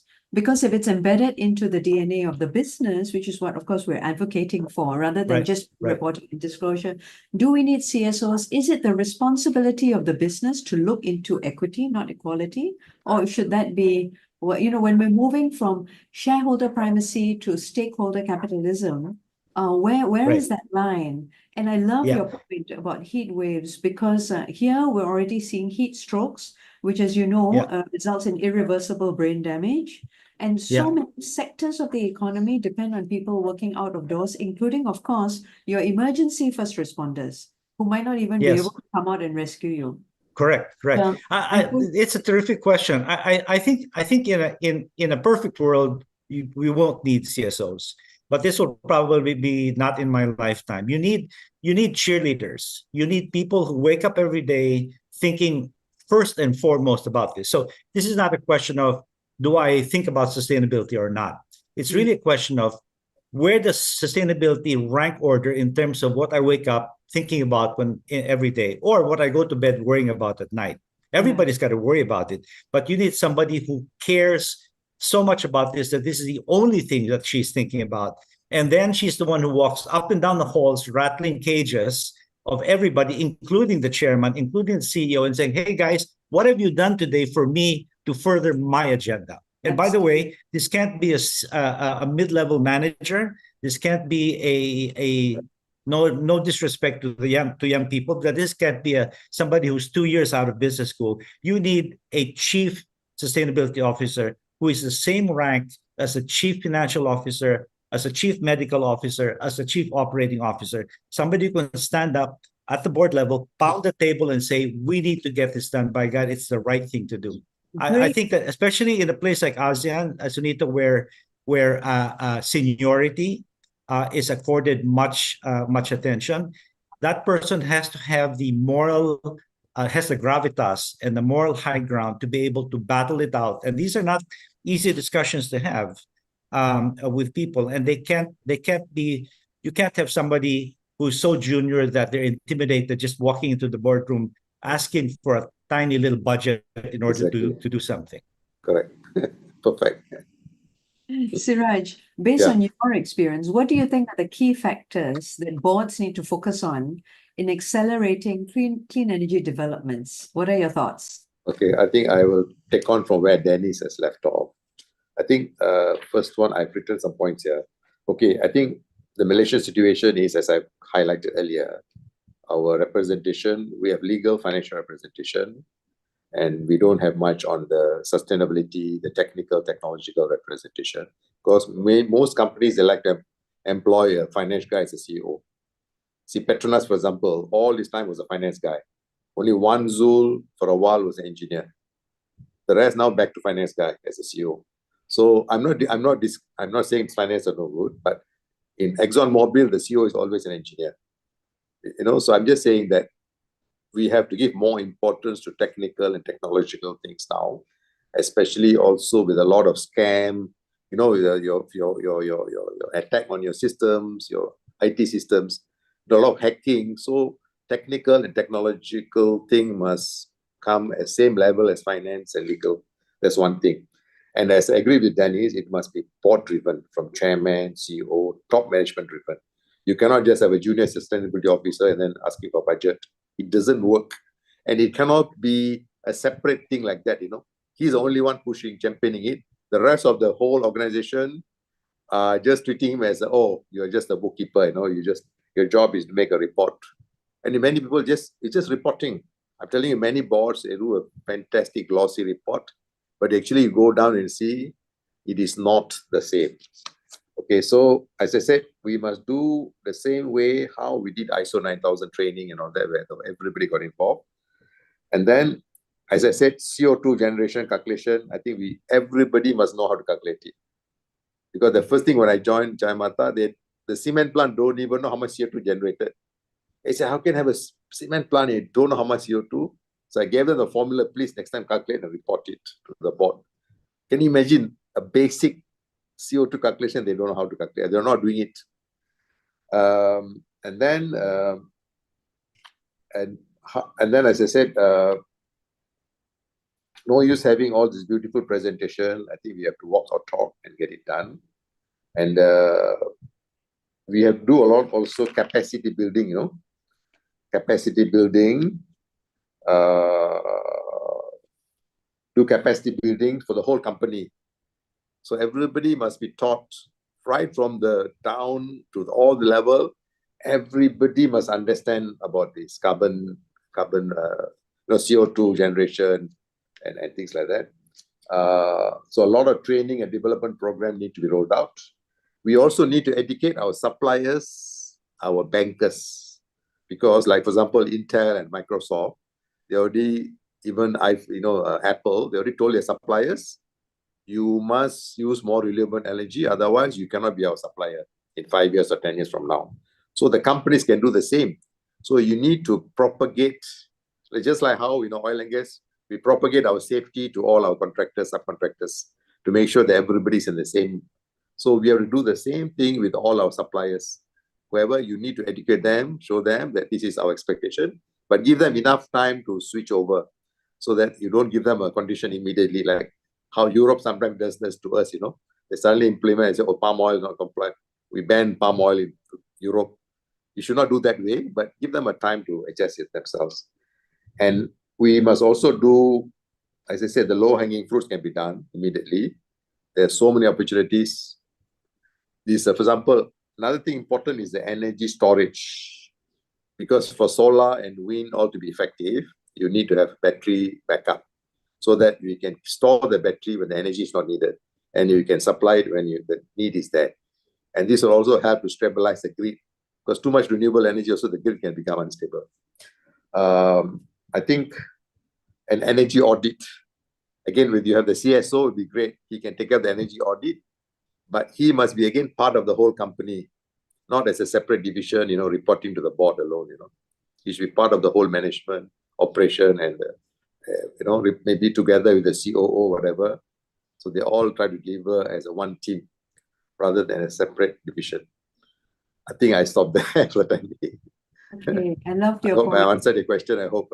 Yeah. I think we're seeing so many glossy reports and even award-winning reports. Yeah. But for example, they don't reflect indirect physical risks. Your asset might be safe, but the roads are impassable, your staff can't come into work, and so on and so forth. Okay. And as you pointed out, it might not be reflective of what's happening on the ground. Right. And a lot of businesses are just adopting that report and making it their transition pathway without any changes. Correct. So that robust interrogation to ensure that your assumptions are validated. Correct. Yeah, these are excellent points. Thank you. Thank you so much. Simon, how do you think private sector players can contribute to scaling and accelerating the energy transition? Okay. Maybe just let me build on the points of Dennis and Siraj first. And I fully agree with their views on the board and governance. And I always feel that for the board to be effective, first you have to get the board governance correct first.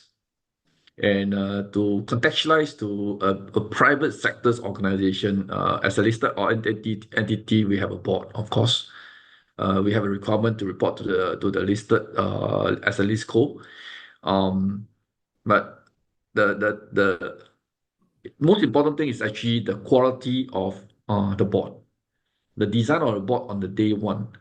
For Seatrium, we have half of our board members who has new energy background. And we are actually quite lucky in that sense. Lucky in the sense that because of the combination, we actually redesigned the entire board as a new company in 2023. So we have that opportunity to actually reset. So we have half the board who are having new energy background and mostly are Europeans. And at the same time, we also has brought in about a third of our board member to be female. And that gives us diversity in views and opinion. Also energy, added energy when we talk about the softer part of the sustainability agenda. Say, for example, the DE&I, human rights are all very vibrant kind of a discussion, a topic in the boardroom. Okay, that's one part. as part of this governance structure, of course, I think everybody counts within the organization. But earlier on, the two discussion has also pointed out that the role of a CSO, which is important, and effectively I'm the CSO of Seatrium. And my experience is that my experience and my understanding from how we evolved in the past years since 2011 when we started doing sustainability reporting is that it's always a journey where it started off purely on reporting. And during those early days, those CSO colleagues I met in the community meetings on ESG are mostly comms people, and mostly are ladies. comms. And most people most organizations are focusing on reporting and disclosure as such. Correct. So in 2018-19, when our CEO then decided that we have to make sustainability business for the organization, make it more useful for the business strategy, they decided that it has to be headed by someone who has the business and operation background, and hence I was asked to head it. Okay, so you can see that once you have changed the person, the consideration and focuses will change at the board level, at the CSO level. And then within the organization, we need to identify, like what Dennis said, everybody, those who have energy, to be part of your change agent. And for Seatrium, we have identified a sustainability 100 to form the core 100 teams embedded in business operation to help us to drive. And that actually helps to cascade sustainability into the organization, led by the business. Okay, so that is that much on the governance. And you mentioned that on the energy transition, what are the areas that we are working on as a private entity. For marine and offshore energy company, we focus on offshore wind. That's one very important areas. Solar is more for the land. We contribute our part in the offshore area. That will give you a huge potential to expand wind energy beyond land, because land are constrained by competition for other use of land. Globally, we'll see about 200 gigawatt accumulated installation power, installed power by 2030. That is exclude China. When I say exclude China, it's because China is even bigger than this number. China has a big influence on the wind on land. And this will give us expedited or accelerated transition into the renewable. And at the same time, for a private company like us, we contribute in the sense of developing technology to make even going deeper into the waters to extract more potential from the offshore wind in the deeper waters, stronger wind with bigger turbine, safer and cost economical. Okay, so this is one important contribution for us as a private company in the offshore energy production. On the maritime decarbonizations, my thought in this space is that it is a difficult transition. It's difficult because it will be a multi-fuel future, because nearshore, midshore, and inter-ocean all require different solutions. Nearshore will be able to tap into your electrification, land grid, and use of battery, but it is short endurance. For the mid-waters and inter-ocean, the potential of using ammonia, hydrogen are being considered. But earlier on in my introduction, I did mention that the investment on this space has been disrupted recently because of high cost, high technology, and other challenges faced by the energy industry. So this is going to be a difficult one. I remember at the beginning of the discussion, Siraj mentioned about his experience of LNG. that journey that this region has taken is about 20 years journey. Malaysia is probably earlier because of your accessibility to the gas domestically and your pipeline. Singapore have to take it from Indonesia and Malaysia in the beginning, and later on through LNG, that means liquefied ships carried into Singapore, and that journey is a more difficult one, but we make the transition happen, and that is one single energy transition alone. Yeah, And that is yeah, how long it understand. takes and challenge we take. The next step is a multi-fuel period, and multi-fuel is going to be a lot more challenging. So I think as a private organization, we will contribute in technology development to make it happen. The key role that we do is to make sure that the new technology are safer, and not only for production, for transportation, for storage, and also for utilization. So these are various steps you have to go through. There's a lot of work to be done. Thank you so much, Simon. These are excellent points that you're raising. I worked on the reverse takeover by Petronas of MISC, and that's when I really understood that this LNG, that one long-term contract from Tokyo Gas with a higher credit rating, is what funded the terminal, the ships, the processing plant, etc. And that's how Japan helped us with our LNG industry, which is extraordinary. But this brings me to my last question in the last few minutes that we have, which is to level the playing field. What should policymakers and regulators be looking at? There are different layers of the climate finance stack, and you want to be able to catalyze it so that it makes it worthwhile for the multi-fuel future that we are looking at. But we know we're looking at rapidly shifting landscapes, and you want to be technology agnostic. You're looking at rapidly increasing risk profiles. So you also want to be able to manage these risks, because it'll be impossible for the board to say that they weren't aware. And in the end, we want to be cheaper, faster, better, and sustainable, so that investors can continue investing, bankers can lend you money, customers want to buy your goods, and staff want to continue working for you. So if you had one big ask of government, policymakers, or regulators to accelerate the clean energy transition, what would it be? Over to you, Dennis. I think it's really going to require and this is an overused term, the whole idea of a public-private partnership comes to mind. And the reason I say that is, the collective resources of the private sector in any country far outweigh the public sector, with few exceptions, I would say. And as a result, you really do need the private sector to not only to fund this, but to basically innovate. The old corporate think is that business profits from creating social problems. So for instance, resisting environmental improvement due to cost to make higher profits, like in worker safety, for instance. Well, the modern way of thinking is that business actually profits from solving social problems. And so this is really the energy transition at core is a social problem when you get right down to it. Back to my capital S image.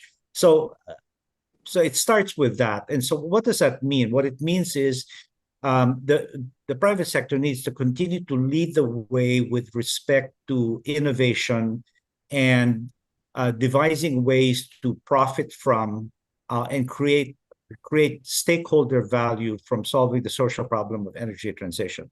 In the meantime, the government can't just stand idly by. What it really comes down to is, using the volleyball metaphor, you're the setter, right? If you're government, you're setting the ball so that the private sector can go up and actually deliver the kill shot, as it were. So what does that mean? It means regulation and oversight, but one that is collaborative rather than punitive. Already you're seeing here in our country, for instance, with respect to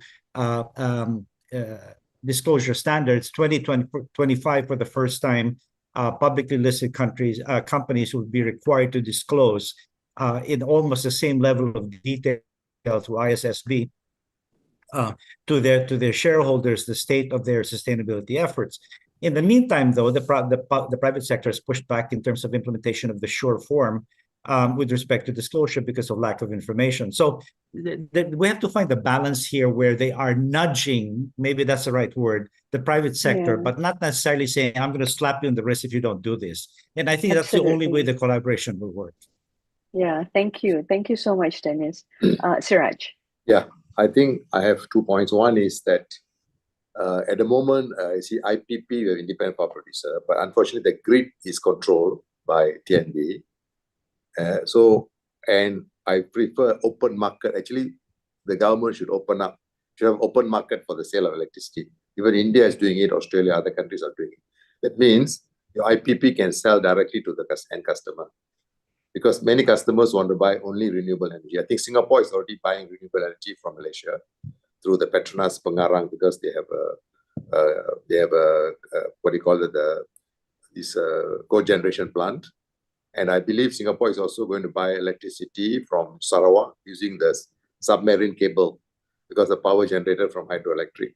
So I think what the government can do is immediately have the open market system for electricity supply, because then the IPPs can invest and modernize the plant, and then they can sell directly to the customers, to the end user. So that way, I think we can accelerate the percentage of renewable energy in our energy mix compared to energy from the fossil fuels.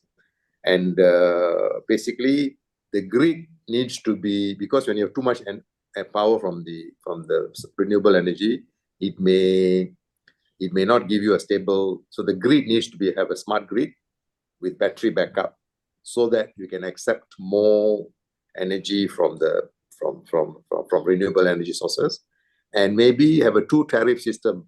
Let's say you have a lot of EVs at night. You charge, maybe Europe has already done that. If you charge at night, your rate is lower. So when you come home, you charge your EV cars, your rate is lower than daytime. So these are some of the things I think the government can immediately do that will help to boost up the renewable energy space in Malaysia. Thank you. Thank you, Siraj. A lot of low-hanging fruit indeed. And Simon, what is on your wish list? Okay. I just briefly talk 4 very quick points. One is government has to have a clear national strategy, so that the rest of the ecosystem within the organization, within the nation, will follow. It can come in the form of a Singapore Green Plan. For the waters, we have Singapore 4-step strategy. And then for the power, we have 4 switches strategy. So I think once that is clear, the business ecosystem can follow and adapt to build the whole infrastructure. That's one. I remember during those days when we are trying to set our own vision 2030, we actually did not commit to comply to net zero 2050, because at that point in time of review, Singapore has not signed on. So upon Singapore government sign on to commit to the net zero, as an organization, we commit, because we know that there will be things that's happening to help us to meet that. So that's one example. 2 is about collaboration to bring all the different parts of the value chain system together to make that transition happen. And in that way, I mentioned about production, transportation, storage, and usage. All the different parties will come together. So in that one example for Singapore is the Singapore Maritime Foundation has set up an institution, Singapore Global Maritime Decub Centers, to facilitate this collaboration and transition, and test bedding sandbox for technology demonstration of some of this new energy, and it's happening now. 3rd dimension is about capital allocation. Government can help in the form of facilitating sustainable finance, transition financing, and also providing of grants in the needed area to help business organizations to hedge the risk of technology risk, transitional risk. Okay, I think I will stop here. Very good. That's a very long list. All of you have been a great panel. Thank you so much. It's really been a pleasure and an honor spending this last 1 hour with you. Thank you, Dennis. Thank you, Siraj. Thank you, Simon. The recording will be made available. There'll be a summary of this. Please share this with your friends so they all know what your views are. Thank you so much, everyone. Shen, over to you. Okay, bye-bye. Bye. Thank you all for your fantastic insights. Now, ladies and gentlemen, As we gear up for our next session, we would love to hear your thoughts. Please take a quick moment to share your feedback in our survey. Thank you.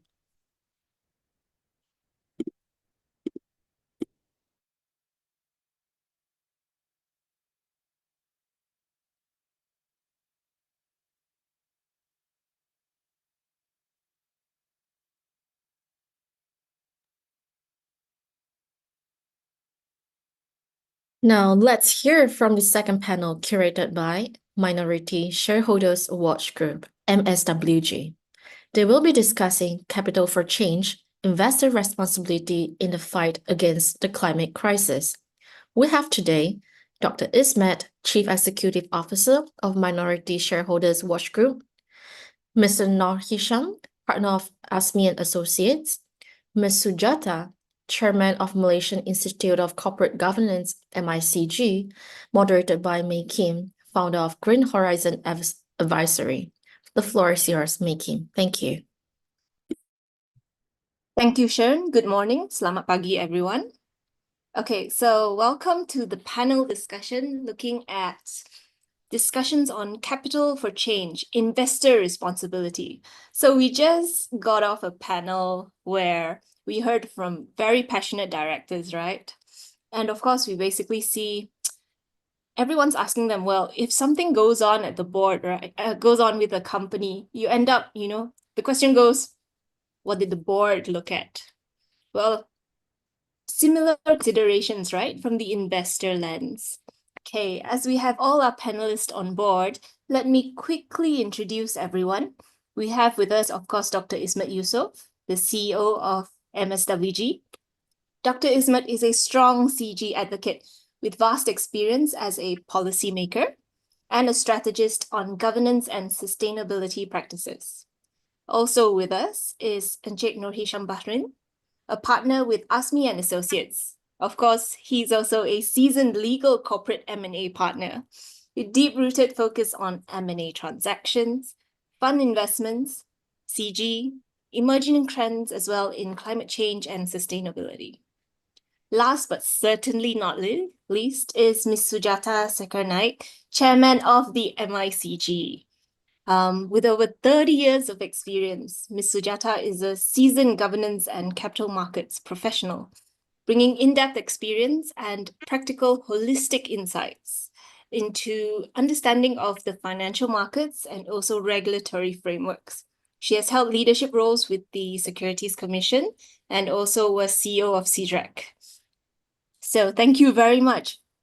Very happy to have this panel on board. Let's see. Before we start, let me quickly just set the scene. As the world faces escalating climate crisis, I'm sure as everyone is aware, we have, in Malaysia itself, we're seeing increasing rain, right? Flooding, temperature increases. So let's kick off the session with a question, which goes, how are investors currently responding to this growing urgency? We've heard earlier that, we have actually breached the 1.5 degrees Celsius. What would that mean for businesses? And what are investors thinking about this top of mind? If you don't mind, we'll run through in order, Dr. Ismet, then Ms. Sujata, and then Encik Noor Hisham. Thank you. Thank you, May Kim. If I can just kickstart the discussion, I think there definitely has been growing concerns with regards to companies' action on climate crisis, particularly in Malaysia and in our local scene. You'll be able to see companies are taking a positive action, and we applaud them for doing so. And also that is in response to the growing demand of expectation from the regulators and also standard setters for company to take that necessary action. Another part is that we see positively is that our shareholders, our investors, particularly institutional investors, are really pushing the agenda forward as well. And it is indeed something that we welcome, and we hope to see more of that happening. Retail investors as well, I think we are also concerned very much because the impact that changes in climate brings about to companies. particularly in terms of how the company operates and also how issues surrounding the operation of the company will be impacted. We at MSWG consistently monitors on this matter.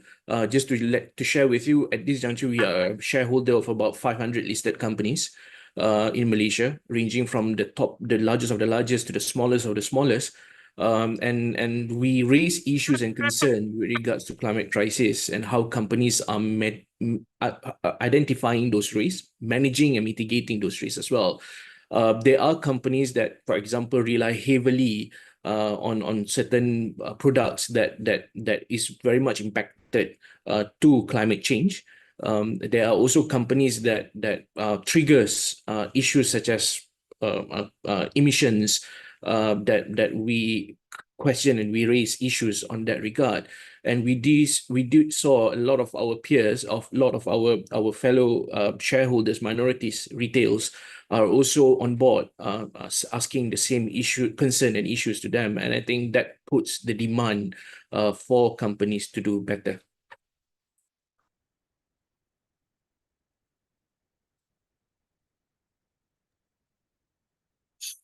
Ms. Sujata, over to you.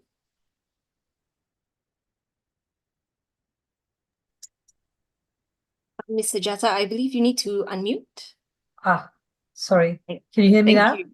Yes, excellent. My Thank apologies. you. Yeah, I think that, there's a very clear and actually a heartening push, from the perspective of shareholders and investors, towards looking at sustainability issues in their investment decisions, and a commitment actually towards in walking their talk in how they manage their investments as well. So, with the 2024 Global Investor Statement that, I believe it's garnered 534 institutional investor support, that manages over USD 29 trillion in assets.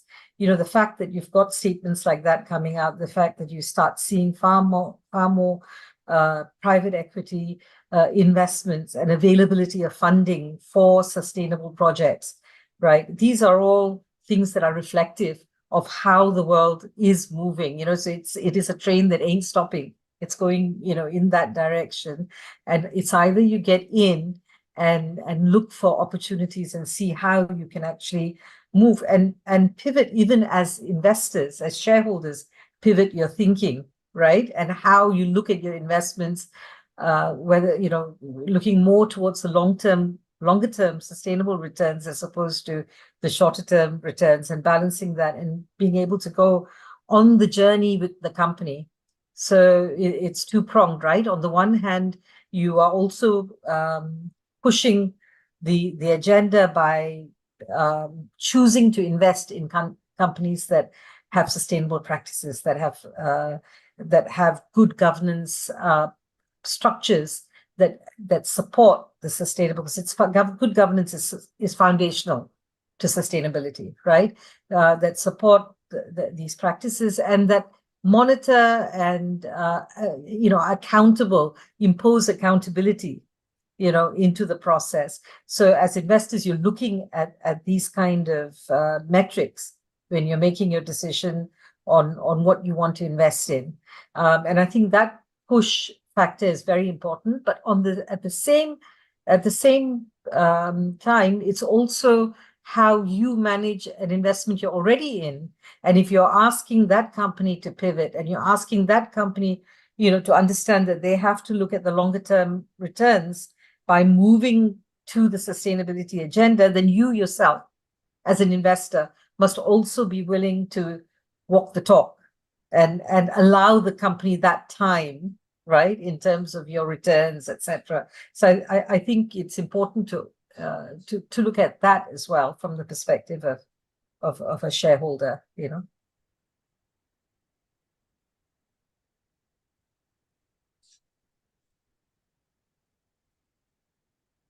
Thank you. If we can pass the floor to Encik Nur Hisham. Thank you, Kim. Yeah, I totally agree with what Dr. Ismet and Ms. Jata said just now.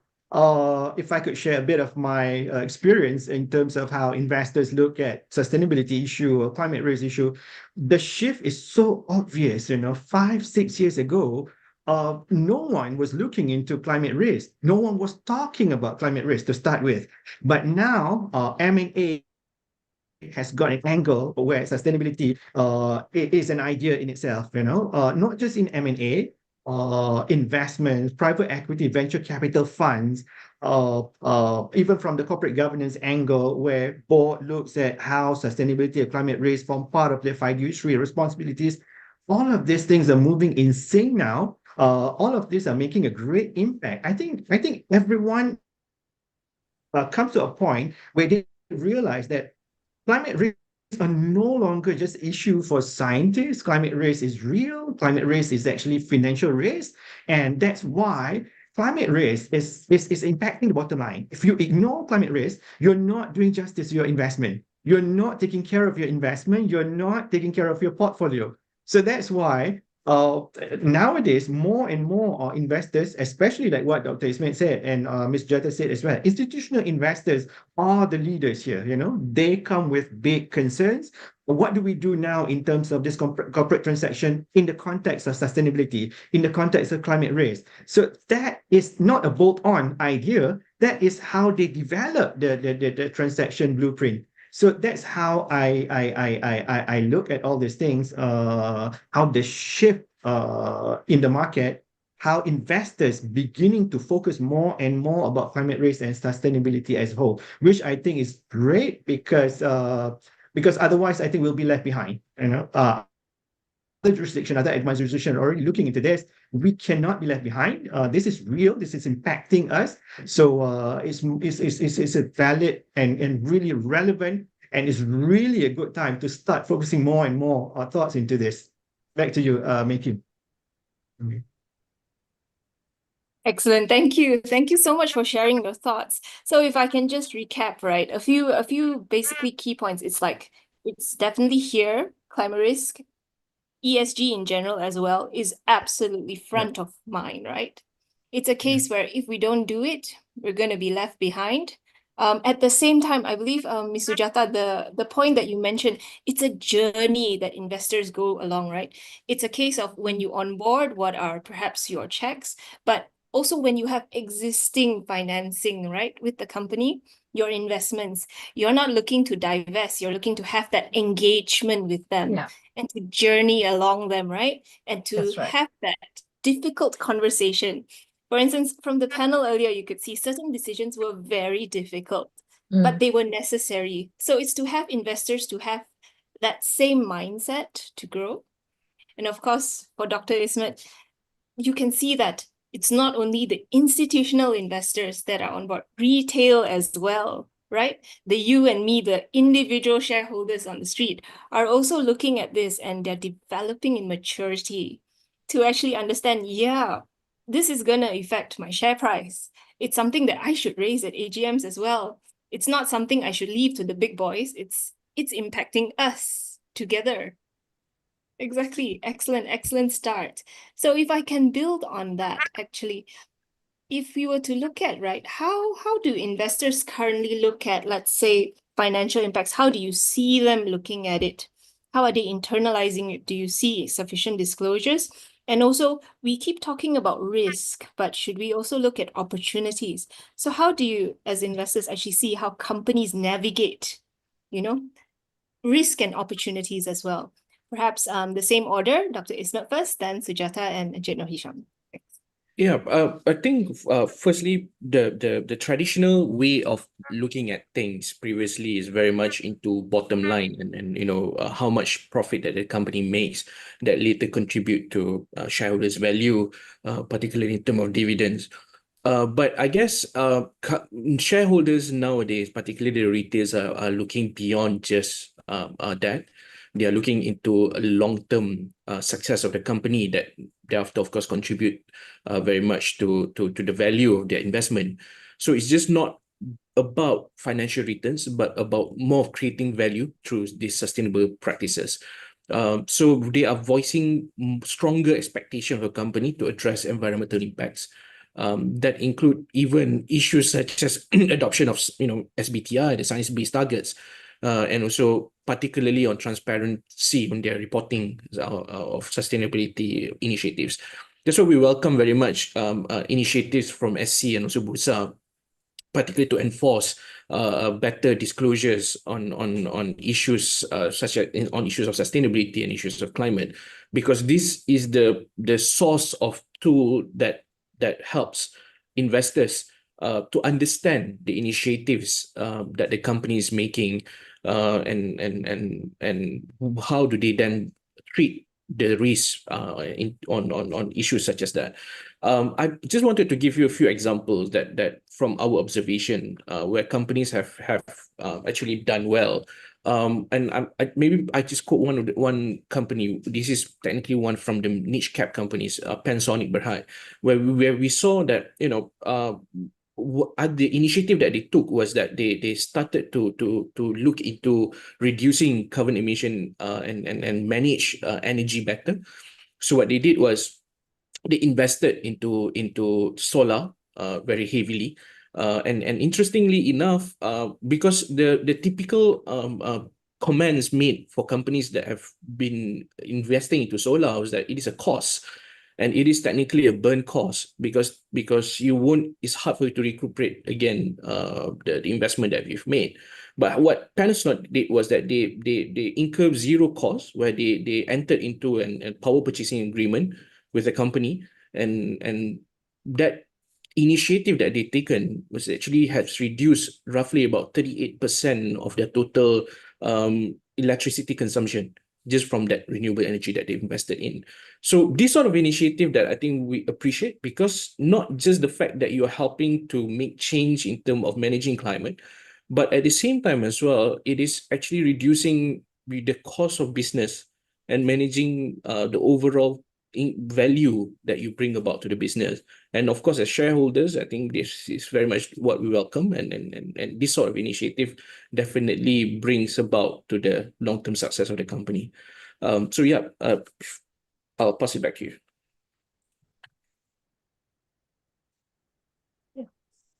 All right, shall I step in here? Yeah, Yes. so I think that there's no question, that investors now, they are asking more, they're requiring more, and fortunately the landscape, the environment, the regulatory landscape as it is providing that support to investors in getting information. So as Ismet said, both SE and Bursa, the efforts that they have made to ensure greater transparency, more effective disclosure, disclosure that's understandable, and disclosure that speaks to the issues that need to that information is required in the right context, and not just wrapped up in a whole lot of information so it's lost. I think we see a greater push to clarity in the way in which information is delivered, and that will help investors in determining, whether this company is the company they want to invest in. How are the promises that they make, are the projections they make realistic, right? And I think from that perspective, it is important now for investors to really inform themselves better, educate themselves better in the companies they invest in the industries that they invest in, do the reading. And the great thing is there's so much information available now. It's available through your own research, but also through the regulators and with the various stakeholders that are out there trying to provide that support to investors in making these decisions. So they need to question, they need to ensure that they use the right measurement metrics in assessing, how the companies are doing, utilize, the ESG ratings, platforms that are available, that Bursa has made available, for example, in Malaysia, as well as the global standards that are there, be it ISSB, which we've recently adopted, but also GRI, which is, the double materiality, which is more circular, impact, right? Circular economy impact. So it gives them that. So I think the interoperability of these standards is important going forward, so that investors can actually assess their investments better. But I think that's something that investors must look into, but they from the risk perspective, of their investment, and how is the company managing this risk going forward, and how credible are the steps that they've taken? Are they backing it up, with information and output? The other thing is looking at, you mentioned the opportunities. I think that's very important as well, to see how companies are pivoting, their businesses to not just look at it from the perspective of, oh my God, this is no longer viable, and what am I going to do? How am I going to manage it? And rather than hanging on to something that is dying, right? As we can see in some of the, you look at the whole IT industry, you've seen many examples of people hanging on and dying because others have moved on.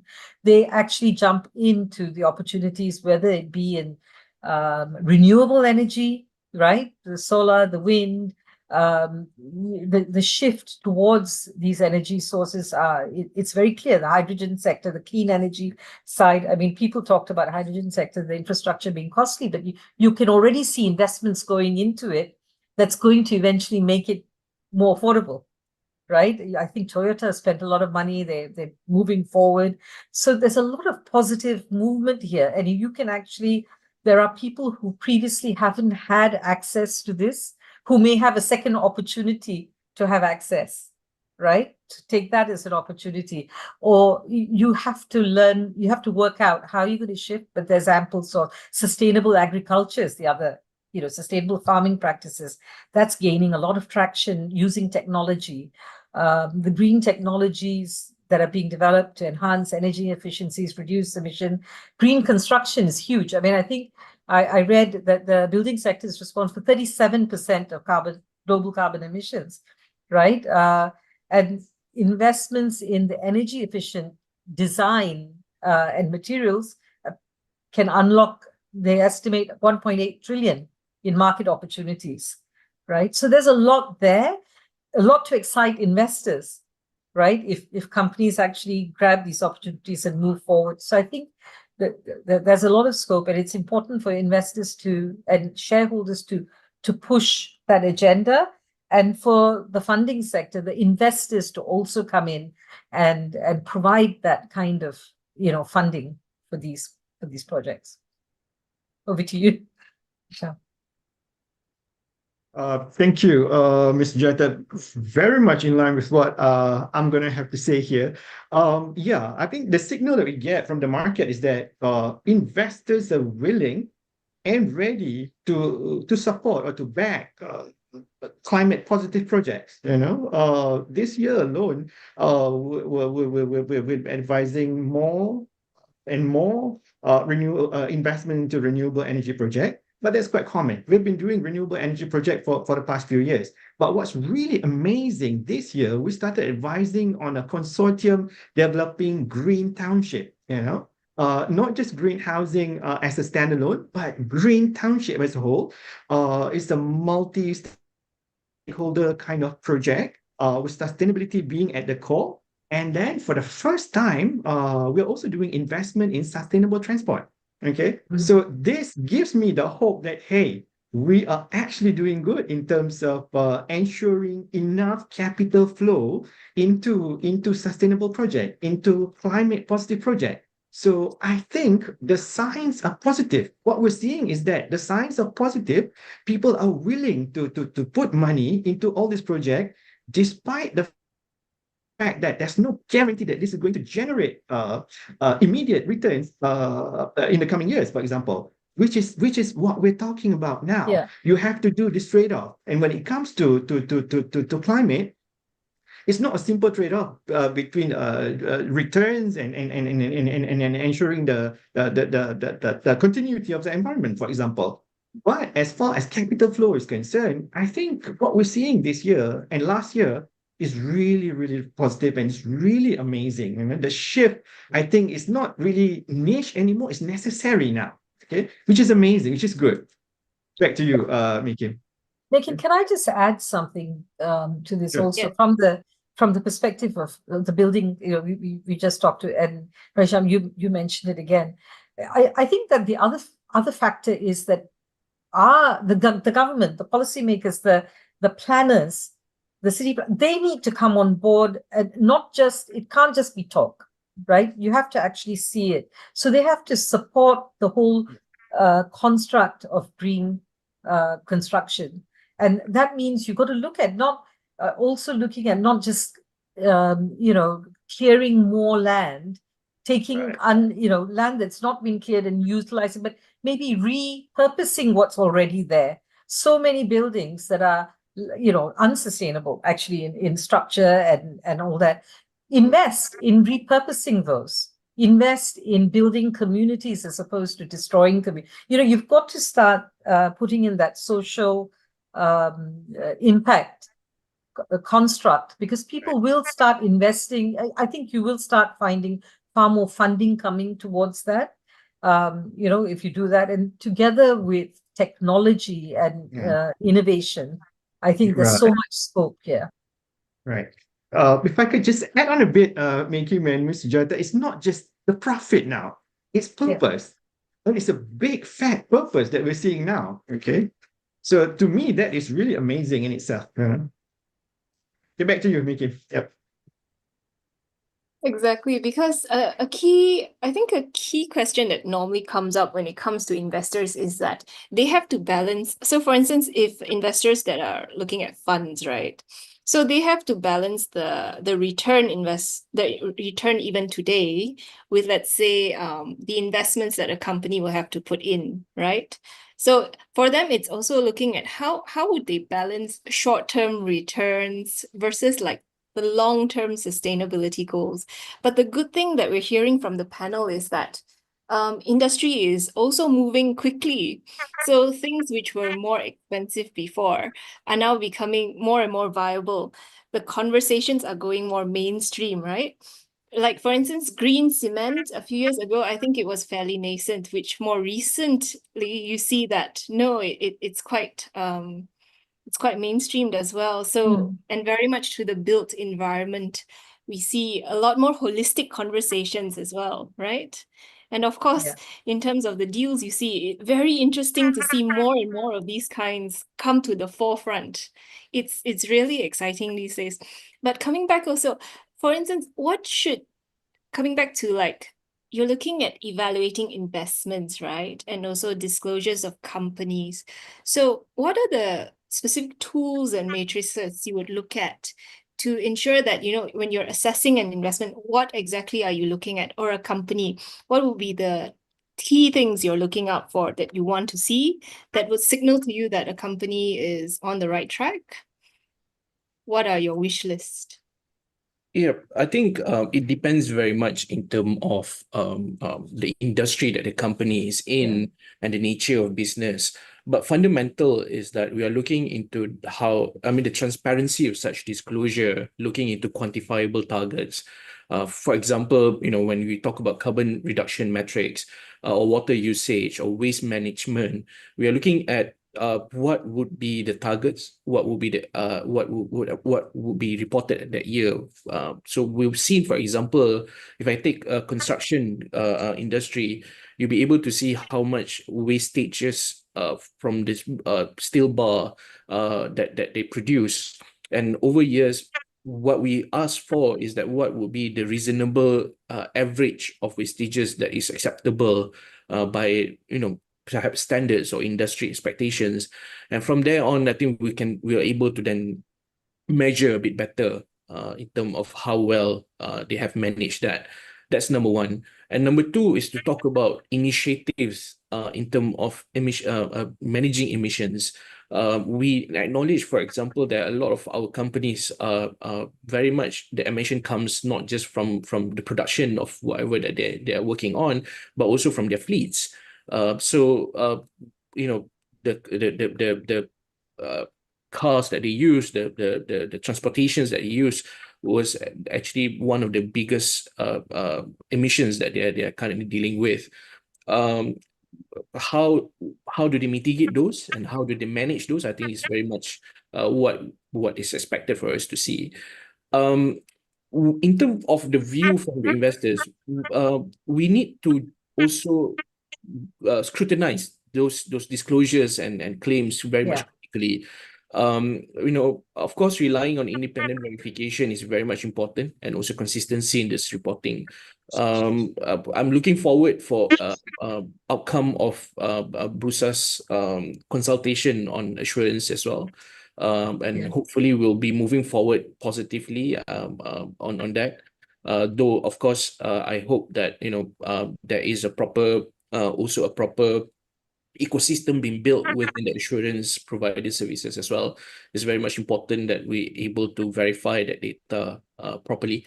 But these are all information that is very much pertinent to the shareholders for us to then determine whether or not the company have made progress. And fundamentally, I think at the end of the outcome, it's just not about just reporting, but the impact that it brings about to the business. Not just about managing climate, but also the financial impact that it brought forward. So these are the impact assessment is very much important for us at the end of this whole entire initiative and also disclosures. Sujata, over to you. Yeah, I think I would very much, I'm very consistent with whatever Ismet has said, totally support what he has said. The quality of the disclosures would be very important, I think, for investors to be able to look at. They need to have the information and they need to know that it is aligned with global standards that are, that are consistent, so that you're not measuring, different levels. You're getting information that will meet a minimum level of credibility, right, and transparency. And from that perspective, you need. I would look at as an investor. I think look for third party independent assurance, of the information that's been given to me. Look for, depending on the industry, right? Look for the right, are they using the right ISO, the relevant applicable ISO? For example, the building industry, if they're innovating in green technology, look at the LEED. I think it's LEED. There's a measurement matrix you can go and check on. Search for these kind of independent assurances that make you, give you the comfort in the disclosures that are being provided. Ensure that the information that's being given shows you the track record. So as Ismet said, that you can see the progress. They've said certain things, they've made certain from projections. How are they doing? Are they actually on track? If they're not, why? And provide that information. I would also go back to my point that I've said before, that investors themselves need to pivot, right? So they must also look at this information with an informed eye.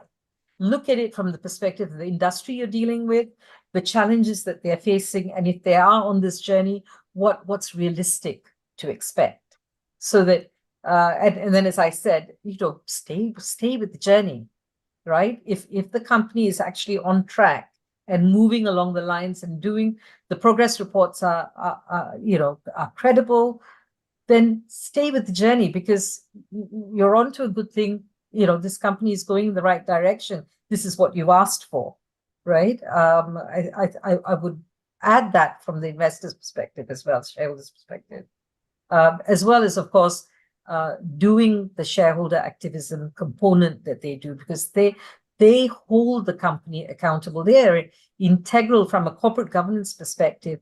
They're an integral component of governance, because they hold the company accountable. They're able to require accounting from the company, whether it is as a minority shareholder, or specifically and importantly as an institutional shareholder. They're able to play their part, and they should play their part. And if they have a board presence, they should actually play their part on the board as well. Over to you, Asha. Thank you, Sujata. Yeah, I totally agree with what you're saying just now, and Ms. Sujata, and also what Dr. Ismet said earlier.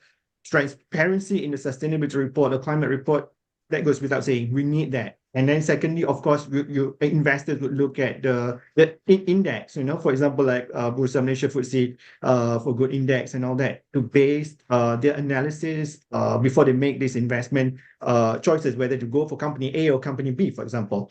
But above and beyond those aspects, sustainability report and indices, we need something else, For example, when we look at big corporate transaction, who actually looks at sustainability report? The usual suspects, so to speak, legal rep would look at legal due diligence, financial, the auditors would look at the financials, the numbers, the figures, etc., etc. Tax people would look at tax.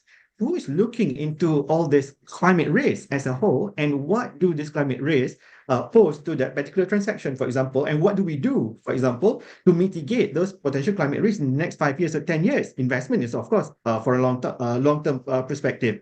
So now, where I'm coming from is that we need somebody else to come in to help us address all these things. We need somebody else with knowledge on, say, for example, carbon intensity, with knowledge about emissions per revenue unit, for example, or renewable energy usage, for example. What do this mean from the technical side, from the scientific side, and what all these things mean for us as a corporate transaction advisor? Okay, we need to bring all this to the board so that the board can see with full clarity what all these things mean. That's why integrating climate risk and climate opportunities mean to corporate transaction as a whole. So now I'm seeing more and more big corporate transaction where they already engage someone with, for example, carbon background, carbon investment background, for example, to come on board and sit together at the table so that everyone is on the same page, especially for those aspects which are quite new to the board itself. That's what I'm seeing now, which is, I think, a good trend, because before this, we never really looked into all these carbon issues, for example, and what does it mean to the corporate transaction that we're advising. But now that's the trend that I'm seeing. Yeah, I think that's actually very, very right. And also, I think as shareholders, as you need to also expect your board to inform themselves and ensure. So you can't have boards who get executive summaries of the sustainability report, for example. Those days are long gone. You have to have boards who actually read the report, not more than read. They should have been part of that process, right? If you have a team within, they should be reporting to you, and you should be having conversations with them on it, understanding it, and seeing how the company needs to address these issues in the context of the company's business, not in a high level, broad summary context. So that conversation needs to be there. And if you need to get a consultant to come in, and many do, the consultant must be made to roll their sleeves up and understand the company and work with the various, functions of the company to develop the sustainability pathway that they're recommending. And the board needs to be able to challenge that process. So it has to be a far more interactive. And I think earlier this morning, when they were talking about the importance of the board's role, there was mention about, you've got all the committees, right? Whether it's corporate governance committee, sustainability committee, etc., the risk committee. And yes, these are very important, but the conversation must be on the agenda in the main board meeting, at the executive committee. It has to be a regular agenda item by itself, and time allocated to it as well. Yeah, if I may also add, I think one of the biggest challenge at this juncture is that a lot of us are playing catch-up games with the standards, expectation of regulation, expectation of standard setters. Well, I think at the company level, also, I think people are really trying to, be on part of this journey together. The board, especially the independent directors, most of them are still trying to playing the catch-up games with the expectation by the regulators as well as the standards. Shareholders as well, I think, because I guess some of the discussion has been put into very technical and very complex, for which most are not able to appreciate where does this issue comes from and why and how does it impact. Hisham mentioned, I think if you want to talk about carbon itself, that discussion about carbon itself is very much technical. You want what more to talk about, carbon credit, what more to talk about sequestration. I always call for a more simpler approach in terms of communicating these issues, these concerns. I know a lot of companies are really preparing their sustainability report in very, very nice and complex and very technical way. But at the same time, also, I think it's very much important to make sure that the message comes across. So what we at MSWG is planning to do moving forward is that we're going to do a bit more of simpler message in terms of short videos, so that our minority shareholders, especially retails, will be able to understand issues and then create this demand for companies for them to do better once they're able to understand actual issues and impact that it brings about to the company. Again, I call upon companies, regulators, standard setters to also bear in mind that communication is important, and simpler communication needs to be available so that everybody will be able to appreciate and understand the issues better. Yeah, and I think sorry, do you want to move on or shall I? Yeah, so I think from that perspective, it's looking at the ecosystem, that speaks to what Ismet is talking about, that the level of communication and the understanding, the practical understanding. So it's to practicalize all of these things. How do you actually embed it into your company's business unless you understand it? And how do investors actually embed it into their thinking in looking at their investment unless they understand what they're talking about? And you have the whole supply chain issue as well, right? That impacts.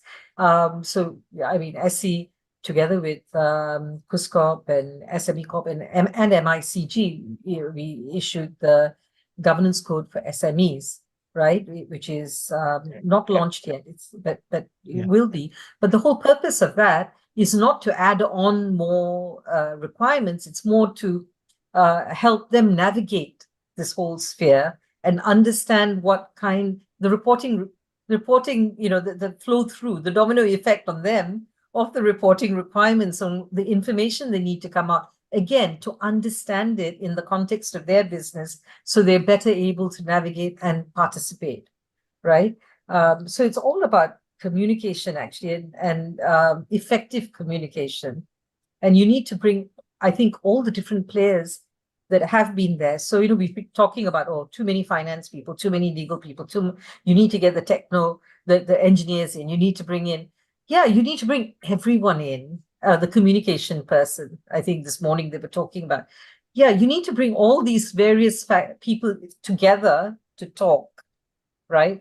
You've got to bring the information flow together so that it's not siloed, but you bring the information and you have a holistic understanding, and then you get the communication person to help you communicate it in a way that's understandable. Yeah, totally agree. Yeah, thank you very much. I think it also speaks to the maturity of the different components of the ecosystem itself.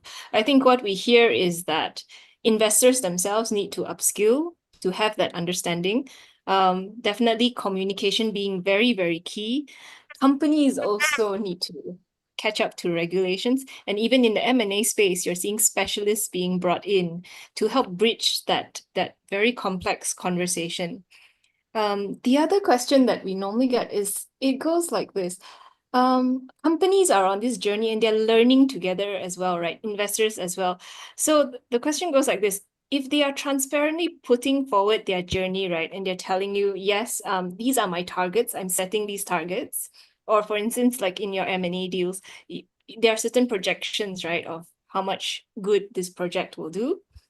What if they fall short later on through no fault? That means through best effort you have tried. How then do you encourage transparent communication? Because as we push these frontiers, right, this is going to become normal. It's going to be a case where when we did the projections, this is really what we thought could happen.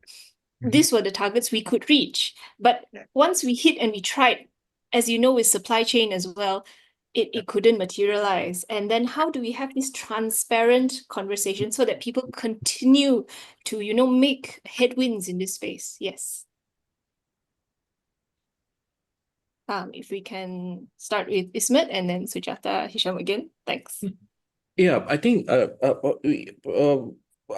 can see where you're coming from, Mikim. I think one of the biggest challenge is that a lot of companies have set 2030 targets, and as we are all aware, that is just pretty much not even 6 years away. Is just about 5 years away, because we are finishing up 2024 very much soon.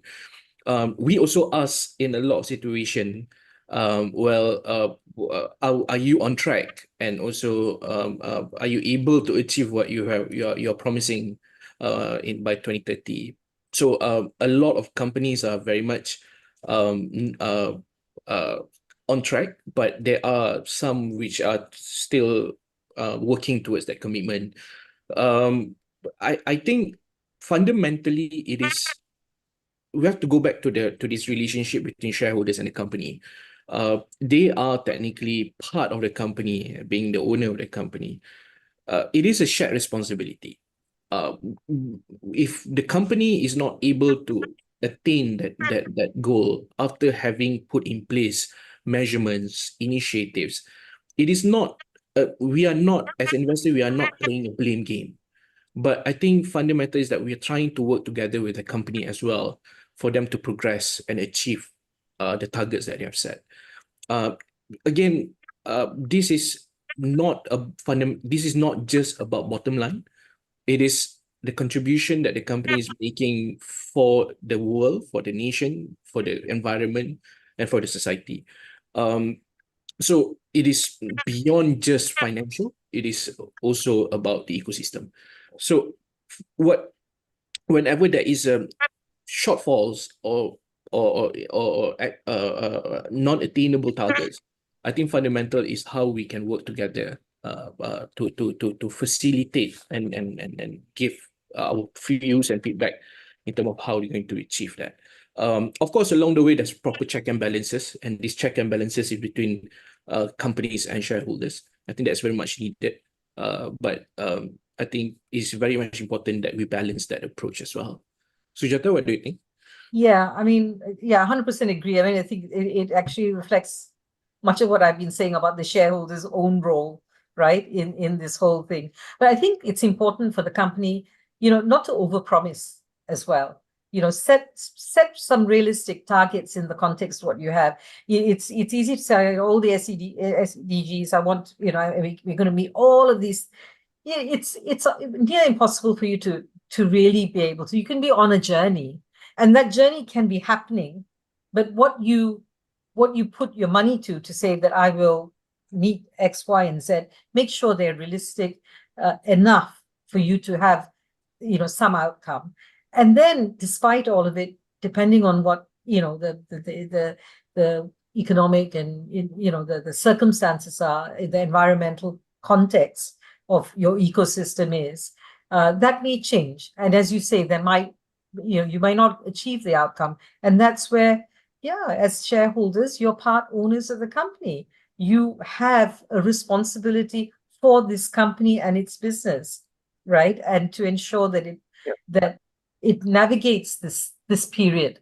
And if there is a fall through no fault of the company's own, or whatever, there's some mistakes here and there, you walk the journey with them, right? You may put certain accountabilities, you may require further reporting, you might ask questions, you should, right? That kind of accountability, that kind of demand is what you're there for.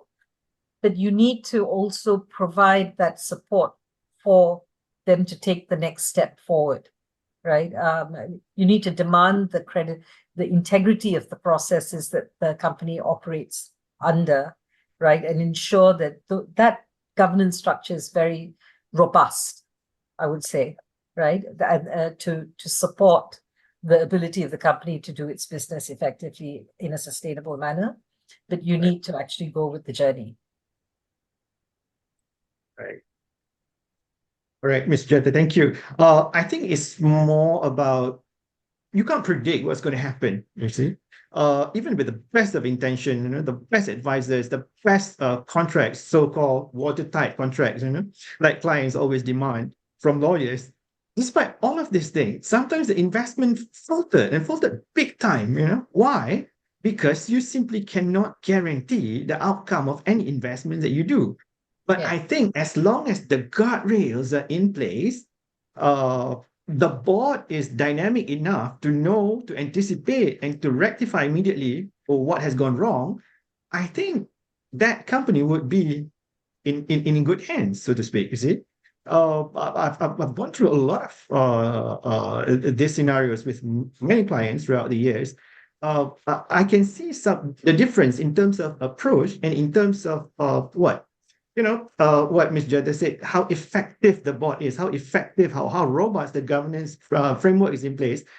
Companies with better corporate governance practice seem to do better even in times when they're really, really, really challenged, Let me take some examples of how several big companies in Malaysia that have landed themselves in hot soup because of the labor allegation. We all know all these companies, okay? How come these companies, despite all the advisors that they have, compliance people in place, talented people on the board, still got into all this problem, Why? Couldn't they have anticipated all of these things in advance? That shows how the market is actually developing, improving, changing every single day. And there's nothing that you can do to predict all of these things. But the thing that we must always be guided is, how soon can you rectify this? How soon can you get back on track without, depleting the shareholders' funds? Okay, so back to what Ms. Jada said. As long as the system is robust enough to cater for that kind of situation, I think we're good. Okay, I think we're good. So as long as the guardrails are in place, that should be the way. But when it comes to all this climate risk, sustainability, and all that, I think we've got to move away a bit from this brainwashing that we're seeing in the market now. That would help shareholders or investors make clearer investment decision, because I think we've come to the stage where, okay, whatever happened in the last few years, leave it there. Moving forward, I think it's more than we need solid data. We don't need marketing fluff, because investors, shareholders cannot make informed decision based on fluff that people put, companies put in the sustainability report. Okay. Yeah. So that in a way would help prevent bad investment decisions. Sorry, Sujata, go ahead. Sorry, no, I don't want to interrupt you. Yeah, no, I'm done. Okay, so in a way, if we can avoid all this greenwashing, people can make a more informed investment decision based on solid data. That in itself would help, to some degree, prevent bad investment decisions and so on. Yeah. So actually, make him to your point as to how much. Can a company actually talk about the problems that they had, or not meeting, and feeling free not to get repercussions that are negative? Well, I think to some extent what they need to understand is it's if they're transparent enough and they're honest, so you've got realistic targets, and then you are transparent in reporting and saying, well, look, there are these issues that have occurred, and because of these challenges we've had to take these are the impact. This is the impact, and we are taking XYZ steps. I, as an investor, certainly will be far more appreciative of that than you trying to give, to whitewash it, right? To try and minimize what it actually is, or to say that give me some vague explanation, because that will immediately bring trust to the table, and this is how you build your relationship with the shareholders as well. So I think companies should be a bit braver about coming forward, and a bit more transparent about explaining what the concerns are. Yep, it's moving away from the marketing fluff and actually tracking putting in place initiatives, right? Actual projects, measuring the outcomes, and then transparently reporting progress, shortfalls, and what they're actively doing to try and navigate and move those objectives forward. Yes? Yes. So if we leverage on that, just quick segue, right? In that case, are all investors supportive of integration of not only climate, but sustainability related targets into executive compensation, Quick thoughts? Yeah, I think from our observation, there has been few companies that actually have integrated sustainability targets in term to the executive and remuneration packages, as well as to the board remuneration as well. And it's very good. I think that very much set that clear targets for them to achieve. But I think again, we wanted to see how does the board measure those targets. It must be something that is attainable and also is clear and being disclosed clearly, particularly for executive remuneration, because shareholders, we do not approve executive remunerations. So we need to understand how does the board measure the effectiveness of the management action towards managing climate issues, and how do then that translate into the compensation that they were given. And I guess for directors' remuneration, again, to justify the remuneration that they're seeking shareholders' approval for, I think it's very much important that disclosures be made, because at this juncture, most of it are very much very broad targets, and we are not quite sure how does the board measure those and for that to be translated to the compensation. Yeah, I mean, I think it's I think it is something that's becoming accepted and expected, right? That remuneration will embed these targets, right? There has to be some, but as Smith says, it needs to be realistic targets, right? And there has to be clarity on how these targets are measured, right? And what are the outcomes? So it doesn't go to shareholders to approve, right? But at least in explaining what criteria is applied, and also demonstrating that there has been these outputs by the company. The company has achieved certain targets, and this is what the executive have contributed towards, right? And this was part of the assessment process. I think that is very important, and it's going to probably become something that most companies will have to start embedding, and it'll start being demanded. In addition to which, also how the board is assessed, right? Because the board itself has to undertake an annual assessment. And I think those assessment processes need to be in some companies, they're very well done, right? But they need to be far more effective. In some companies, they just tick box efforts. So you need to be more, you take it seriously, because actually it's an opportunity to properly assess, how you're doing, and whether what you've done and the steps you've taken are actually, coming out with effective outcomes, that match the company's objectives and visions and targets. The board has to assess itself and its professional support. The auditors, the company secretaries, etc., that provide these guardrails that Nisham's talking about, right? So I think that's also another component that comes to play. Yeah.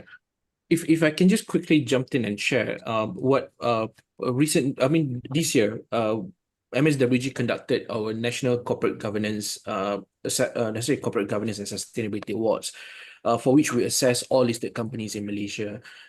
We use three methodologies, which is the ASEAN Corporate Governance Scorecard, the Malaysian Corporate Governance, as well as the Sustainability Scorecard that we co-developed with some Malaysia. One of the things that we assessed was the linkage between remuneration and to sustainability related KPIs.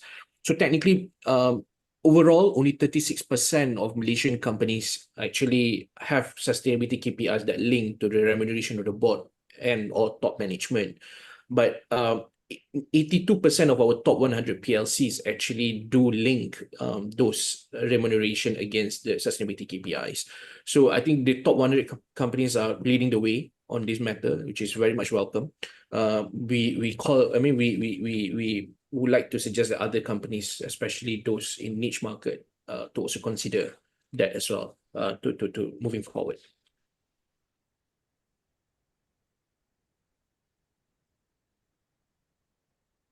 And Jade, Hisham, anything to add to?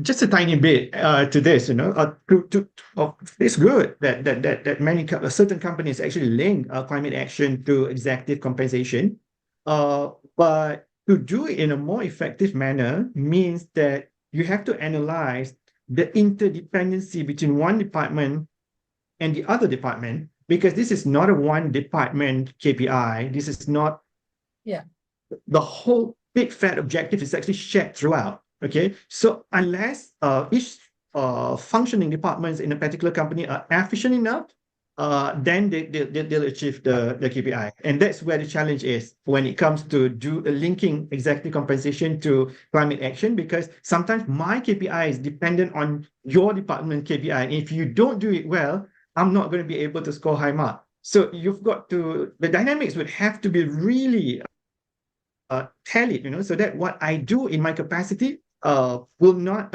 impact other people's achievement of their KPI, for example. But when it comes to climate action, the interdependency is just a lot, So that seems to be some of the issues that some of my clients are facing in terms of linking climate action with executive compensation, just to share that a bit. That's all. Yes, thank you. Definitely, it's a whole of it's a whole of company, whole of society. Very much everyone needs to come on board. We are reaching the top of the hour. If I can just have a closing remark from each of the participants as we end, can I just invite each of you to share one key takeaway you would like participants to walk away with? If they remembered nothing at all from today, what is the one key point you want them to take home vis-a-vis investors? Please take it away. If I may start and say that this is, again, a shared responsibility between the company and also the shareholders. So both parties needs to play a role. Companies needs to take action and improve and disclose better, but shareholders as well at the same point must move forward and demand companies to do better in terms of managing and mitigating risks on climate. Without the two, I think we would not be able to move the agenda forward. And again, to borrow the word of Datin Sunita, this is actually a crisis and it's no longer just a disclosure requirement or expectation from the government. Sujata? Yeah, I mean, I think I'd echo the joint responsibility, right? Which I've been saying through the whole session. At the risk of repeating myself, I think that is what I would really push home. That whilst from the shareholder perspective, you are balancing, and yes, of course, returns are important, in how you manage your money, right? It is important. Well, look to ensure that you've got a diverse enough investment portfolio that you can mix your traditional with your sustainable to ensure that. But always look at the contribution towards the sustainable agenda, because in the end, that is what you do have a responsibility. Beyond profit is important, but beyond that, from the circular economy construct, which a lot of countries are moving towards, certainly we are, right? The impact is equally important, and you as a shareholder are responsible for the impact of the company that you have ownership in, right? And therefore you've got to actually take accountability for that impact, and in how you manage yourself as a shareholder. You have to inform yourself. So there is greater responsibility on the part of the shareholder, not just to speak to your broker, right? Buy, sell, but actually to understand the company's business that you're investing in, the impact it has, and to monitor their progress and ensure that you yourself have in your mind what it is that you're looking for, so that you can actually monitor that effectively, right? And hold the company accountable. I think that's really important. The activism component doesn't go away. You have to open your mouth and ask the questions. You can't ask the questions if you've not informed yourself, right? And if you're too small, then you get together with groups of others, get interested parties who can speak to it, speak to stakeholders, speak to the policymakers, and the institutional investors, shareholders need to actually play their part in a you know, they are already started, doing, and some more than others, but they need to do it in a far more meaningful across the board way. All right. Just one sentence as a closing remark from me, making the best way to talk about climate risk to business people is just link it with the dollar sense, with the ringgit sense, So climate risk is financial risk. So let's look into this in a much more effective manner, and all the problems can be solved. At least half the problem at least can be solved. That's all from me. Thank you. Yeah. Bottom line now. Yep. Thank you, ladies and gentlemen. You've been an excellent panel. I'll pass the floor back to Sharon from CGM. Thank you very much. Thank you. Thank you, everyone. Thank you. Thank you. Thank you all. Once again, these are very important points and they've been well raised. Thank you. We are now pleased to hear from our final keynote speaker, Ms. Sharmila, an independent non-executive director of Kumpulan Perangsang Selangor, KPS. Over to you.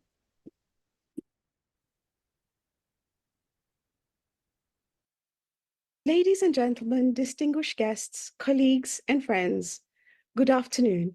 Thank you for joining us for this second day of discussion in parallel to the business meetings at COP29.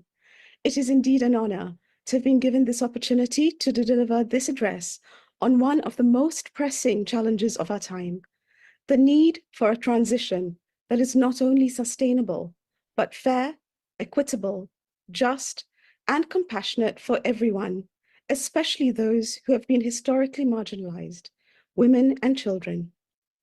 Corporations are recognizing climate change as an issue that can result in financial risks as well as opportunities for their business performances.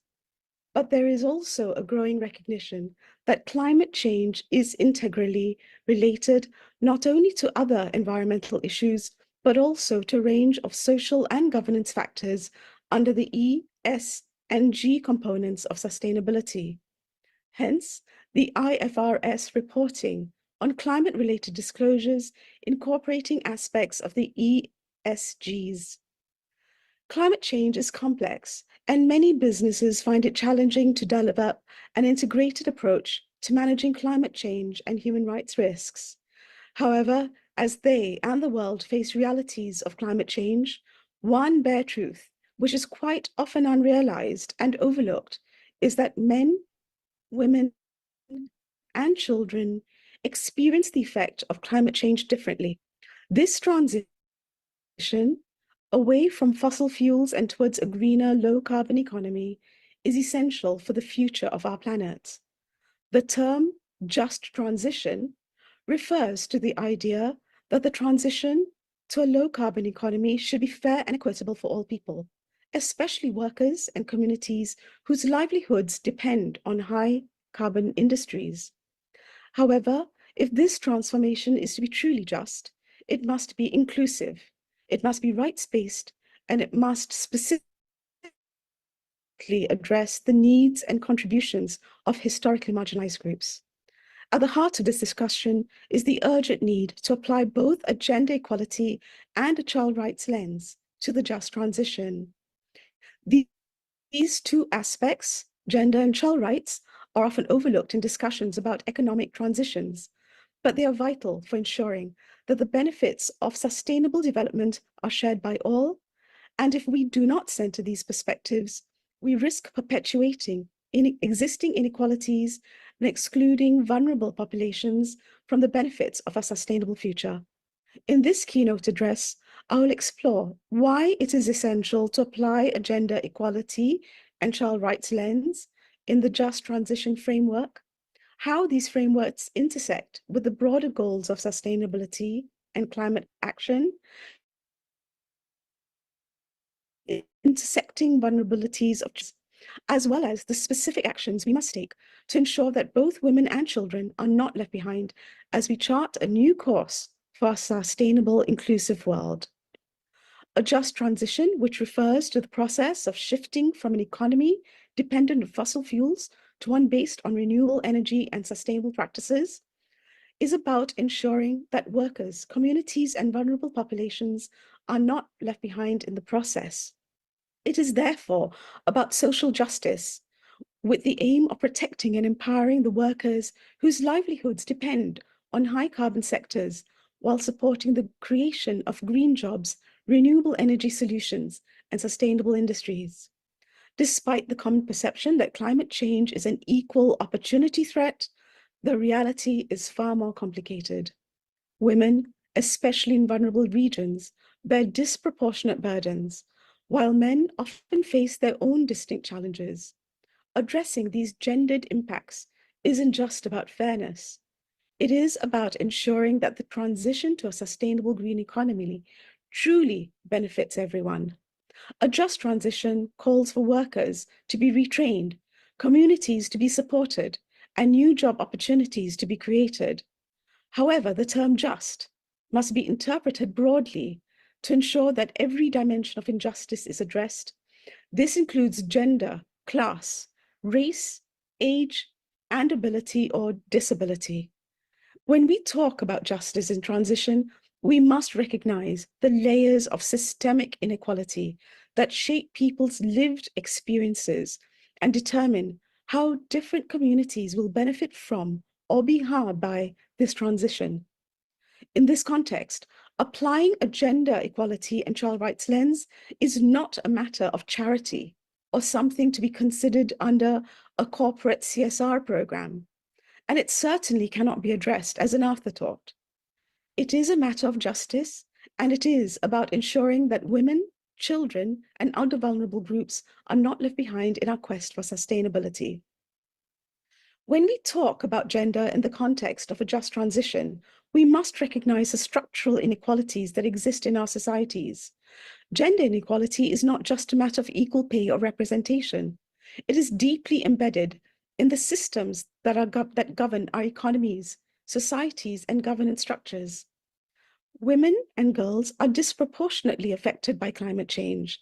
They are more likely to suffer from the loss of livelihood, displacement, and displacement-related violence.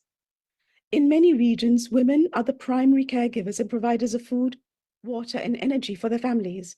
Climate change exacerbates the burdens of these roles. Increasing temperatures and erratic weather patterns can make it more difficult to grow crops, access clean water, and care for children and elderly family members. Women are also more likely to be involved in the informal sector, which is often excluded from green transition efforts and social protection programs. They often lack access to the resources and opportunities to transition successfully in the green jobs. In extreme weather and post-disaster settings, pregnant and postpartum women with their distinct needs for maternal health care, food, water, sanitation, and hygiene face unique health risks due to the mainly physiologic and social changes that occur as a result of pregnancies. For example, pregnant women are particularly vulnerable to temperature extremes and are especially susceptible to dehydration, which then releases labor-inducing hormones. Other climate-related exposures, including infection with water and vector-borne diseases and post-disaster emotional distress, may lead to adverse pregnancy and newborn health outcomes, including spontaneous abortion, low birth weight, preterm birth, increased neonatal death, dehydration and associated renal failure, malnutrition, diarrhea, and respiratory disease. This is something that businesses need to understand and pay attention to with regards women in its workforce. The transition to a green economy is not inherently inclusive. Without intentional efforts, the just transition is more likely to reinforce or even widen existing inequalities. Green jobs, especially technical and leadership positions in clean energy, construction, and technology, are typically taken up by men, with women representing only about 30% of the STEM workforce. and often participating in lower-paying, more administrative jobs. Women, therefore, need to be trained, hired, promoted, and socially accepted in green sectors at the same rate as men. Governments, businesses, and civil society organizations must work together to implement policies that actively promote women's participation in green sectors.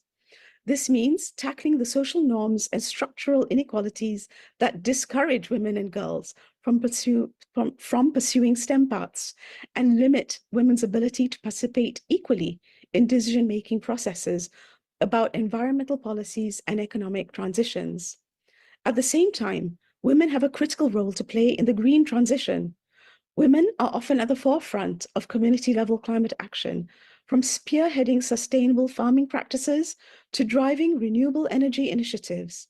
However, despite these contributions, women's work in the environmental sector remains under-recognized and undervalued.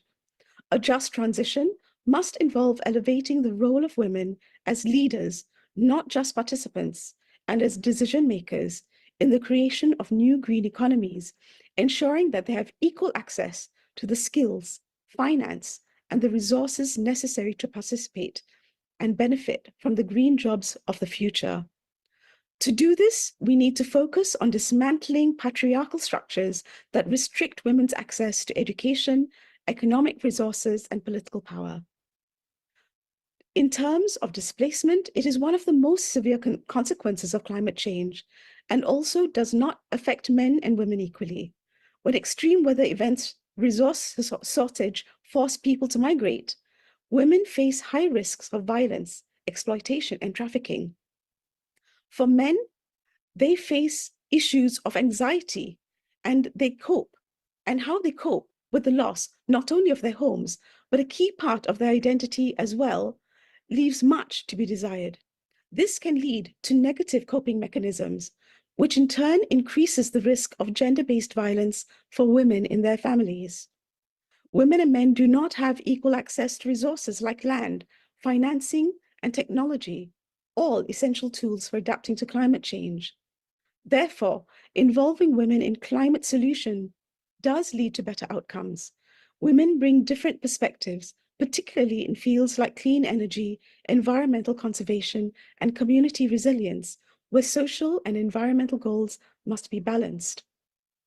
Key actions for a gender-responsive just transition include ensuring collation of gender and sex disaggregated data regarding environmental issues and the impact of climate-related policies, adoption of targeted laws, mitigation and adaptation strategies, and allocation of adequate budgets, promoting gender-responsive policies that ensure equal access to education, skills development and employment in green sectors, strengthening women's leadership in climate decision-making bodies at local, national, and international levels, addressing unpaid care work by ensuring that care systems are integrated into the green transition, making them more resilient and equitable, ensuring women's access to financial resources to support sustainable livelihoods and entrepreneurial ventures in green sectors.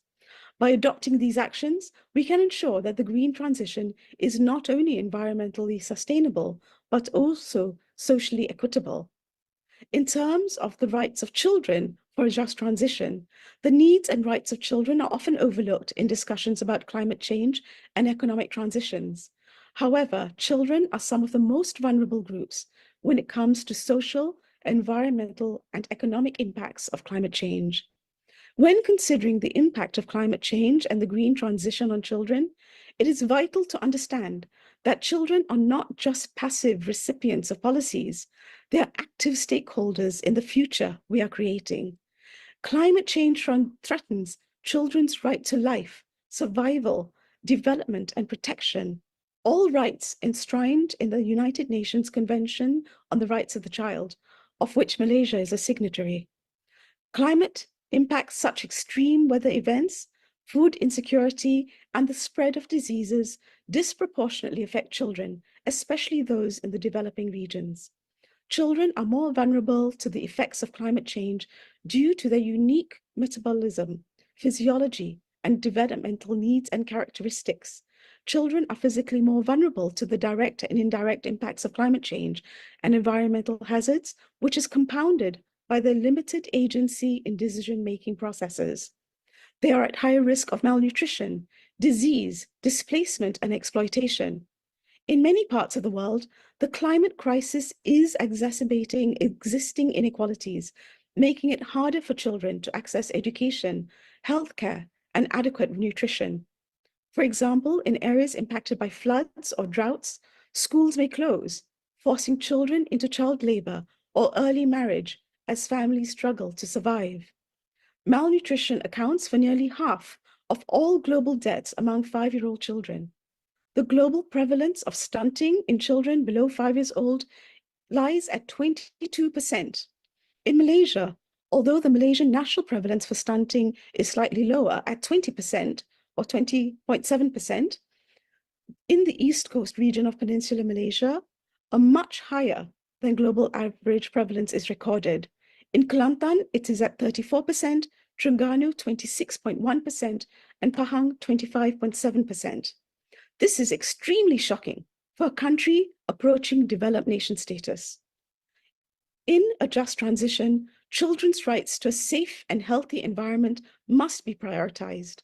Policies must address the ways in which climate change impacts children's health, education, and access to essential services. This includes investing in child-friendly infrastructure and social systems that can better withstand climate shocks. Here too, businesses must understand the impacts that they have on the environment of the children around them. It is essential to ensure that children are not exploited as part of the green economy. The just transition must include strong safeguards to protect children from exploitative labor, guarantee the rights to education, and ensure that they are able to live healthy, sustainable environments. The integration of children's rights as part of companies' human rights and environmental due diligence approaches cannot be overstated. A fundamental challenge for companies in integrating children's rights into their own climate change efforts is translating children's rights terminology into business vocabulary, into language and indicators that fit with companies' transition strategies and measures.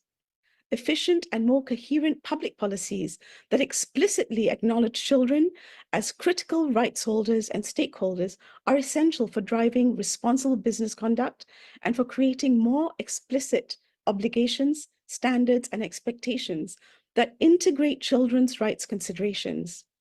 Yet children are also agents of change in their communities, and their rights must be central to any transition that seeks to promote sustainability and equity. In the context of the just transition, we must ensure that children's rights, especially the right to health, education, and a clean environment, are protected and prioritized. This involves ensuring that children's voices are heard in policy decisions and they are provided with the tools and opportunities to shape their future. Businesses must recognize that children are not only future employees and suppliers, but also future customers, leaders, and holders of value. And because it takes time for societies and norms to change, businesses and other decision makers need to engage with children and young people early to foster the next generation of empowered leaders and citizens. A just transition is not just about addressing the needs of today's workforce, but about securing a better future for the next generation. We owe it to our children to ensure that the policies and strategies we create today do not undermine their well-being, but instead empower them to build a better, more sustainable world. By applying a child rights lens, we're investing in the future of not just our children, but generations to come. This is not only a moral imperative, but a strategic one, as children will be the ones inheriting the consequences of today's actions and decisions or inaction. As such, in conclusion, I need to state that the need to apply a gender equality and child rights lens to the just transition is not just a matter of fairness. It is a matter of survival and sustainability. A just transition cannot be achieved without a strong commitment to gender equality and child rights. This means reimagining economic systems, policies, and social structures to ensure that gender and child rights are central to the transition process. The climate crisis presents an unprecedented opportunity to reshape our world, an opportunity to build a future that is not just green, but just. It is a future where women's rights are respected, children's futures are secured, and no one is left behind in the pursuit of a sustainable, equitable world. Let us commit today to transition that is truly just for all. Thank you. For your excellent insights. Thank you, Sharmila. That is a very good closing note for today. Thank you all for joining today's session on just transition. We hope the discussion has highlighted the importance of an inclusive shift towards sustainability, one that supports both economic resilience and environmental stewardship. Achieving a just transition requires collective commitment across governments, businesses, and communities, ensuring that no one is left behind. Before you go, please take a moment to scan the QR code for our feedback survey. Your input will be greatly appreciated. As always, all our sessions are recorded and will be made available on our official CGM YouTube channel for anyone who wishes to revisit these insights. The recordings will be time tagged with accompanying blog posts to follow.